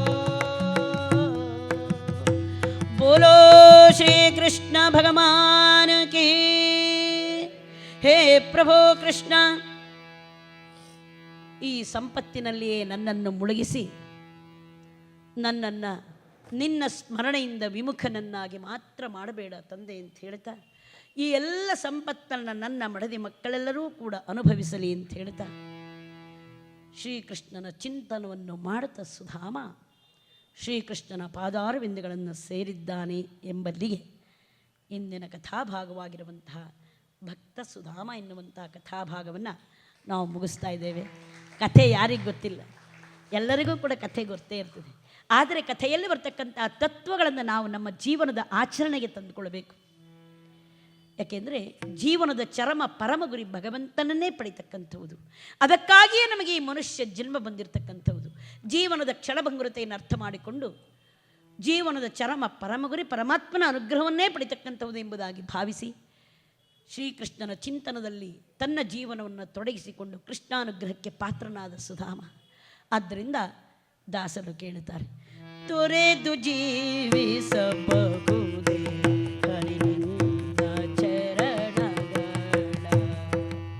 ಪವಿತ್ರವಾಗಿರುವಂಥ ಜನ್ಮವನ್ನು ಪಡೆದಂತಹ ನಮ್ಮೆಲ್ಲರ ಚರಮ ಪರಮ ಗುರಿ ಪರಮಾತ್ಮನನ್ನು ಪಡಿತಕ್ಕಂಥವುದು. ಅದಕ್ಕಾಗಿಯೇ ನಮಗೆಲ್ಲ ಮನುಷ್ಯ ಜನ್ಮ ಬಂದಿರತಕ್ಕಂಥದ್ದು. ಇದನ್ನು ನಾವು ಅರ್ಥ ಮಾಡಿಕೊಂಡು ಅದರಂತೆ ಬದುಕಿ ನಮ್ಮೆಲ್ಲರ ಈ ಮನುಷ್ಯ ಜನ್ಮವನ್ನು ನಾವೆಲ್ಲ ಸಾರ್ಥಕ್ಯವನ್ನಾಗಿ ಮಾಡಿಕೊಳ್ಳೋಣ ಅಂತ ಹೇಳ್ತಾ, ನಾವು ಎಷ್ಟೊತ್ತಿ ಕಥೆ ಮುಗಿಸ್ಬೇಕು ಅಂತ ಅವ್ರ ಹತ್ರ ಟೈಮ್ ಕೇಳಲೇ ಇಲ್ಲ, ಮರ್ತೋಗ್ಬಿಟ್ಟಿತ್ತು. ಆದ್ದರಿಂದ ಇಷ್ಟು ಹೊತ್ತಿನವರೆಗೆ ನೀವೆಲ್ಲರೂ ಕೂಡ ಶಾಂತ ಚಿತ್ತದಿಂದ ಕುಳಿತು ಆ ಪರಮಾತ್ಮನ ಕಥಾನಕವನ್ನು ಪಾನ ಮಾಡಿದ್ದೀರಿ. ನಿಮಗೆಲ್ಲರಿಗೂ ಕೂಡ ಶ್ರೀಕೃಷ್ಣ ಸನ್ಮಂಗಳಗಳನ್ನು ಉಂಟು ಮಾಡಲಿ ಅಂತ ನಾನು ಆ ಶ್ರೀಹರಿಯಲ್ಲಿ ಪ್ರಾರ್ಥನೆಯನ್ನು ಮಾಡುತ್ತಾ, ಹಾಗೆ ಇವತ್ತಿನ ದಿವಸ ನಮಗೆ ಹಿಮ್ಮೇಳದಲ್ಲಿ ನಾಗರಾಜ ಹೆಗಡೆ ಅವರು ಇವತ್ತು ನಮ್ಮ ಜೊತೆಗೆ ಅವರು ಹೊಸಬರು, ಆದರೆ ಅವರು ಬಹಳ ಸುಂದರವಾಗಿ ತಬಲಾವನ್ನು ನುಡಿಸಿದ್ದಾರೆ. ಅವರಿಗೆ ನಮ್ಮ ಹೃತ್ಪೂರ್ವಕವಾದಂತಹ ಕೃತಜ್ಞತೆಗಳನ್ನು ನಾವು ಸಮರ್ಪಣೆಯನ್ನು ಮಾಡ್ತಾ ಇದ್ದೇವೆ. ಹಾಗೆ ಇದೊಂದು ಒಳ್ಳೆಯ ಸದವಕಾಶ. ನಾವು ಹೇಳಿದಾಗೆ ನಮಗೇನು ಬರ್ತಿ ಜನ ಇರಬೇಕು ಅಂತಿಲ್ಲ, ಕೇಳುವವರು 10 ಜನ ಭಕ್ತರಾದರೂ ಸಾಕು, ನಮ್ಮ ಜೀವನ ಸಾರ್ಥಕ ಆಗ್ತದೆ ಅಂತ ನಾನು ಅಂದ್ಕೊಂಡವಳು. ಅದರಿಂದ ಇಲ್ಲಿ ಏನು 5ನೇ ವರ್ಷದ ಕನ್ನಡ ಪುಸ್ತಕ ಹಬ್ಬವನ್ನು ಏನು ಆಚರಿಸ್ತಾ ಇದ್ದಾರೆ ನಮ್ಮ ರಾಷ್ಟ್ರೋತ್ಥಾನ ಪರಿಷತ್ತಿನಿಂದ, ರಾಷ್ಟ್ರೋತ್ಥಾನ ಸಾಹಿತ್ಯ ಬೆಂಗಳೂರು, ನಿಜವಾಗ್ಲೂ ಕೂಡ ಹೆಮ್ಮೆಯ ವಿಷಯ. ಎಷ್ಟೊಂದು ಪುಸ್ತಕಗಳಿದೆ. ನನಗನ್ನಿಸ್ತು ನಾನು 1 ಗಂಟೆ ಮುಂಚೆ ಬರಬೇಕಾಗಿತ್ತು ಅಂತ. ಯಾಕೆಂದರೆ ಇಷ್ಟು ಪುಸ್ತಕ ನೋಡೋದಕ್ಕೆ ಸಮಯನೇ ಎಷ್ಟೊಂದು ಬೇಕು ನಮಗೆ. ಇನ್ನು ಅದರಲ್ಲಿ ನಮಗೆ ಯಾವ್ದು ಬೇಕು ತಗೊಳ್ಬೇಕು, ಎಷ್ಟೊಂದು ಸಮಯ. ಸ್ವಲ್ಪ ನಾವು ಲೇಟಾಗಿ ಬಂದ್ವಿ ಅಂತ ನನಗನ್ನಿಸ್ತು. ಯಾಕೆಂದರೆ ಪ್ರತಿಯೊಬ್ಬರ ಮನೆಯಲ್ಲೂ ಪುಸ್ತಕಗಳಿರಬೇಕು. ನಿಜವಾದ ಸ್ನೇಹಿತರು ಅಂದರೆ ಒಳ್ಳೆಯ ಪುಸ್ತಕಗಳು. ಅದರಿಂದ ಎಲ್ಲೆಲ್ಲೋ ಹೋಗಿ ಏನೇನೋ ಮಾತಾಡಿ ಕಾಲವನ್ನು ಹರಣ ಮಾಡ್ತೇವೆ. ಅದರ ಬದಲಾಗಿ ನಾವು ಈ ಪುಸ್ತಕಗಳ ಸ್ನೇಹವನ್ನು ಇಟ್ಟುಕೊಂಡರೆ ನಮ್ಮ ಬುದ್ಧಿಯ ಮತ್ತತೆ ಅಂದರೆ ನಮ್ಮ ಬುದ್ಧಿಯ ಮಟ್ಟವೂ ಹೆಚ್ಚುತ್ತದೆ, ಹಾಗೆ ಚಿಂತನಾ ಶಕ್ತಿ ಹೆಚ್ಚುತ್ತದೆ, ಉತ್ತಮವಾಗಿರುವಂಥ ವಿಚಾರಗಳು ಗೊತ್ತಾಗ್ತದೆ. ಹಾಗೆಯೇ ನಮ್ಮವರ ಜೊತೆಗೆ ನಾವು ಉತ್ತಮವಾಗಿರುವಂತಹ ಸಂಸ್ಕಾರವನ್ನು ಹಂಚಿಕೊಳ್ಳುವುದಕ್ಕೂ ಕೂಡ ಆಗ್ತದೆ. ಮಕ್ಕಳನ್ನು ಭಕ್ತಿ ಸಂಪನ್ನಾಗಿ, ಮಕ್ಕಳನ್ನು ಒಳ್ಳೆಯ ಚಿಂತಕರನ್ನಾಗಿ ಬೆಳೆಸುವುದಕ್ಕೂ ಕೂಡ ಆಗ್ತದೆ. ಆದ್ದರಿಂದ ಪುಸ್ತಕಗಳನ್ನು ಓದುವ ಹವ್ಯಾಸ ನಾವಿಟ್ಟುಕೊಂಡ್ರೆ, ಹಾಗೆ ಪುಸ್ತಕಗಳನ್ನು ಕೊಂಡು ಓದುವ ಹವ್ಯಾಸವನ್ನು ನಾವಿಟ್ಕೊಳ್ಬೇಕು. ಆಗ ಪ್ರತಿಯೊಬ್ಬರ ಮನೆಯಲ್ಲೂ ಪುಸ್ತಕಗಳಿರಬೇಕು. ರಾಮಾಯಣ, ಮಹಾಭಾರತ, ಭಾಗವತ ಇವೆಲ್ಲವೂ ಕೂಡ ನಮ್ಮ ಜೀವನದ ಮೌಲ್ಯಗಳನ್ನು ಪ್ರತಿಬಿಂಬಿಸುವಂತಹ ತತ್ವಗಳನ್ನು ಹೊಂದಿರುವಂಥ ಆಕರಗಳು. ಆದ್ದರಿಂದ ಅವೆಲ್ಲ ಪುಸ್ತಕಗಳು ನಮ್ಮ ಮನೆಯಲ್ಲಿ ಇಟ್ಕೊಳ್ಬೇಕು. ಬರೀ ಇಟ್ಟುಕೊಂಡ್ರೆ ಸಾಲದು, ನಿತ್ಯ 1 ಪುಟವನ್ನಾದರೂ ಓದಿ ಜೀವನ ಸಾರ್ಥಕ ಆಗ್ತದೆ. ಇಂತಹ ಒಂದು ಕನ್ನಡ ಪುಸ್ತಕಗಳ ಹಬ್ಬವನ್ನು ಮಾಡ್ತಾ, ಜೊತೆಗೆ 37 ದಿನಗಳ ಕಾಲ ಸಾಯಂಕಾಲ ಸಾಂಸ್ಕೃತಿಕ ಕಾರ್ಯಕ್ರಮಗಳನ್ನು ಹಮ್ಮಿಕೊಳ್ಳುತ್ತಾ, ಆ 37 ದಿನಗಳಲ್ಲಿ ಒಂದು ಸೇವೆ ಮಾಡುವಂತಹ ಒಂದು ಅವಕಾಶ ನನಗೆ ಕಲ್ಪಿಸಿಕೊಟ್ಟಿರುವಂತಹ ಈ ರಾಷ್ಟ್ರೋತ್ಥಾನ ಸಾಹಿತ್ಯ ಬೆಂಗಳೂರು ಇವರಿಗೆ ನಮ್ಮ ಹೃತ್ಪೂರ್ವಕವಾದಂತಹ ಕೃತಜ್ಞತೆಗಳನ್ನು ನಾವು ಸಮರ್ಪಣೆಯನ್ನು ಮಾಡ್ತಾ ಕಥೆಗೆ ಮಂಗಳವನ್ನು ಹಾಡ್ತೇವೆ. ನಮ್ಮ ಊರೇನು ಬಹಳ ದೂರ ಇಲ್ಲ, ಶಿವಮೊಗ್ಗ ಜಿಲ್ಲೆ ಹೊಸನಗರ ತಾಲೂಕು ಕೋಡೂರು ಎನ್ನುವಂಥ ಪುಟ್ಟ ಗ್ರಾಮ. ಆಗಲೇ ಅವರು ಪರಿಚಯಿಸಿದ ಹಾಗೆ ಆ ಕೋಡೂರು ಎನ್ನುವಂಥ ಪುಟ್ಟ ಗ್ರಾಮದಲ್ಲಿ ಒಂದು ಸತ್ಯಂ ಶಿವಂ ಸುಂದರಂ ಎನ್ನುವಂತಹ ಒಂದು ಆಧ್ಯಾತ್ಮಿಕ ಮತ್ತು ಸಾಮಾಜಿಕ ಸೇವಾ ಕೇಂದ್ರವನ್ನು ನಾವಲ್ಲಿ ನಡೆಸ್ತಾ ಇದ್ದೇವೆ. ಅಲ್ಲಿ ನಿತ್ಯವೂ ಕೂಡ ಸುಮಾರು ಒಂದು 30 ಮಕ್ಕಳು ಭಜನೆಗೆ ಬರ್ತಾರೆ, ನಿತ್ಯ ಬರ್ತಾರೆ ಭಜನೆಗೆ. ಅವರು ಎಲ್ಲರೂ 100ಕ್ಕೆ 100 ಮಾರ್ಕ್ಸ್ ತೆಗಿತಾರೆ. ನಾವು ಅಂಥದ್ರಲ್ಲಿ ತೊಡಗಿಸಿದಾಗ ಅವರ ಸ್ಮರಣ ಶಕ್ತಿ ಚೆನ್ನಾಗಾಗ್ತದೆ. ನಿಮ್ಮ ಶಾಲೆ ಪುಸ್ತಕ ಎಲ್ಲ ಅವ್ರಿಗೆ ಲೆಕ್ಕಕ್ಕೆ ಇಲ್ಲ. ಒಳ್ಳೆ ವಿಷ್ಣು ಸಹಸ್ರನಾಮ ಹೇಳ್ತಾರೆ, ಲಲಿತಾ ಸಹಸ್ರನಾಮ ಹೇಳ್ತಾರೆ. ಆ ಮಕ್ಕಳು ಪ್ರತಿ ಭಾನುವಾರ ಬೆಳಗ್ಗೆ 7 ಗಂಟೆಯಿಂದ 8 ಗಂಟೆಯವರೆಗೆ ಜಪ ಮಾಡ್ತಾರೆ. ಎಲ್ಲ 1ನೇ ತರಗತಿಯಿಂದ 9ನೇ ತರಗತಿಯವರೆಗಿನ ಮಕ್ಕಳು. ಅವರಿಗೆ ನಮ್ಮ ಮಂದಿರದಲ್ಲಿಯೇ ನಮ್ಮದೊಂದು ಸಣ್ಣ ಆಶ್ರಮ ಥರ ಮಾಡಿದ್ದೇವೆ. ಅಲ್ಲಿಯೇ ಅವರಿಗೆ ಬೆಳಗಿನ ಉಪಹಾರವನ್ನು ಮಾಡಿಕೊಡ್ತೇವೆ. ಮತ್ತು ಅಲ್ಲಿ ಅನೇಕ ಸೇವಾ ಕಾರ್ಯಗಳೆಲ್ಲ ನಡೀತಾನೆ ಇರ್ತದೆ. ನಾವು ಒಂದು ಜೋಳಿಗೆ ಹಾಕ್ಕೊಂಡಿದ್ದೇವೆ. ಆ ಜೋಳಿಗೆಯನ್ನು ಯಾರು ತುಂಬಿಸ್ತಾರೋ ಆ ತುಂಬಿದ್ದೆಲ್ಲ ತಗೊಂಡೋಗಿ ಆ ಕೇಂದ್ರಕ್ಕೆ ನಾವು ಸಮರ್ಪಣೆ ಮಾಡ್ತಕ್ಕಂಥದ್ದು. ಅಲ್ಲೊಂದು ಭಜನಾ ಮಂದಿರ, ಒಂದು ಧ್ಯಾನ ಮಂದಿರ, ಒಂದು ಪ್ರವಚನ ಮಂದಿರ ಅಲ್ಲಿದೆ. ನೀವು ಯಾರು ಬೇಕಾದರೂ ಅಲ್ಲಿಗೆ ಬರಬಹುದು. ಹಾಗೆ ಪ್ರತಿ ಭಾನುವಾರ ನಡೆಯುವ ಆ ಒಂದು ಜಪಕ್ಕೆ ಮಕ್ಕಳಿಗೆ ನಾವು ಪ್ರತಿ ಭಾನುವಾರ ಏನು ಅವರಿಗೆ ಉಪಹಾರದ ವ್ಯವಸ್ಥೆ ಮಾಡ್ತೇವೆ. ಸುಮಾರು ಒಂದು ಭಾನುವಾರಕ್ಕೆ ನಮಗೆ 2,000 ರೂಪಾಯಿಗಳು ವೆಚ್ಚವಾಗ್ತದೆ. ಯಾರಾದರೂ ಆ ರೀತಿಯಲ್ಲಿ ಸೇವೆಯನ್ನು ಮಾಡೋರಿದ್ದರೆ ನಮ್ಮ ಜೋಳಿಗೆ ಇದೆ, ನಮ್ಮ ಜೋಳಿಗೆಗೆ ಹಾಕಬಹುದು. ನೀವೇನು ಅಷ್ಟೇ ಕೊಡಬೇಕು ಅಂತಿಲ್ಲ. ಯಾರಿಗೆ ಏನು ಕೊಡಬೇಕು ಅಂತ ಈ ಸತ್ಕರ್ಮಗಳಿಗೆ ಭಗವಂತ ಯಾರಿಗೂ ಒತ್ತಾಯ ಇಲ್ಲ. ಯಾರ ಹಣ ಎಲ್ಲಿಗೆ ಅಂತ ಅದು ಮೊದಲೇ ನಿಶ್ಚಯ ಆಗೇ ಇರ್ತದೆ. ಕೊಡಲ್ಲ ಅಂದ್ರೆ ಬಿಡೋದಿಲ್ಲ, ಕೊಡ್ತೀನಿ ಅಂದರೆ ತಗೊಳಕ್ಕಾಗೋದಿಲ್ಲ. ಆದರೆ ನನ್ನ ಕರ್ತವ್ಯವನ್ನು ನಾನು ಮಾಡ್ತಾ ಇದ್ದೇನಷ್ಟೇ, ನಿಮ್ಮ ಗಮನಕ್ಕೆ ತರೋದು ನನ್ನ ಕರ್ತವ್ಯ ಅಷ್ಟೇ. ಆದ್ದರಿಂದ ಯಾರಿಗಾದರೂ ಏನಾದರೂ ಕೊಡಬೇಕು ಅಂತ ಭಗವಂತ ಪ್ರೇರಣೆ ಮಾಡಿದರೆ ನಮ್ಮ ಜೋಳಿಗೆ ಇದೆ, ಕೃಷ್ಣನ ಪಾದಾರವಿಂದಗಳಿಗೆ ನೀವು ಸಮರ್ಪಣೆಯನ್ನು ಮಾಡಬಹುದು ಅಂತ ಹೇಳ್ತಾ, ನೀವೆಲ್ಲ ಒಮ್ಮೆ ನಮ್ಮ ಸತ್ಯಂ ಶಿವಂ ಸುಂದರಮ್ಗೆ ಬನ್ನಿ ಅಂತ ನಿಮ್ಮನ್ನು ಕರೀತಾ, ನಾವು ಇಂದಿನ ಈ ಕಥಾಕುಸುಮವನ್ನು 1 ದಳ ಶ್ರೀ ತುಳಸಿಯೊಂದಿಗೆ ಶ್ರೀಕೃಷ್ಣನ ಚರಣಾರವಿಂದಗಳಿಗೆ ಸಮರ್ಪಣೆಯನ್ನು ಮಾಡ್ತಾ, ಲಕ್ಷ್ಮೀ ರಮಣ ಗೋವಿಂದ ಗೋವಿಂದ. ಇಂದಿನ ದಿನವೇ ಶುಭ ದಿನವೋ, ಇಂದಿನ ವಾರ ಶುಭವಾರ, ಇಂದಿನ ಇಂದಿನ ತಾರೆ ಶುಭ ತಾರೆ, ಇಂದಿನ ಯೋಗ ಶುಭ ಯೋಗ, ಇಂದು ಪುರಂದರ ವಿಠಲನ ಚರಣವ ಪೊಂದಿ ಬದುಕುವ ಸೌಭಾಗ್ಯ. ಇಂದಿನ ದಿನವೇ ಶುಭ ದಿನ, ಇಂದಿನ ವಾರ ಶುಭವಾರ. ಮಂಗಳಂ ಕೋಸಲೇಂದ್ರಾಯ ಮಹನೀಯ ಗುಣಾಬ್ಧಯೇ ಚಕ್ರವರ್ತಿ ತನೂಜಾಯ ಸಾರ್ವಭೌಮಾಯ ಮಂಗಳಂ. बोलो श्री रामचंद्र भगवान की, बोलो श्री कृष्ण भगवान की, बोलो संत मंडली की, बोलो भक्त मंडली की, बोलो भारत माता की. ಮೂರುತಿಯನ್ನು ನಿಲ್ಲಿಸೋ ಮಾಧವ ನಿನ್ನ ಮೂರುತಿಯನ್ನು ನಿಲ್ಲಿಸೋ.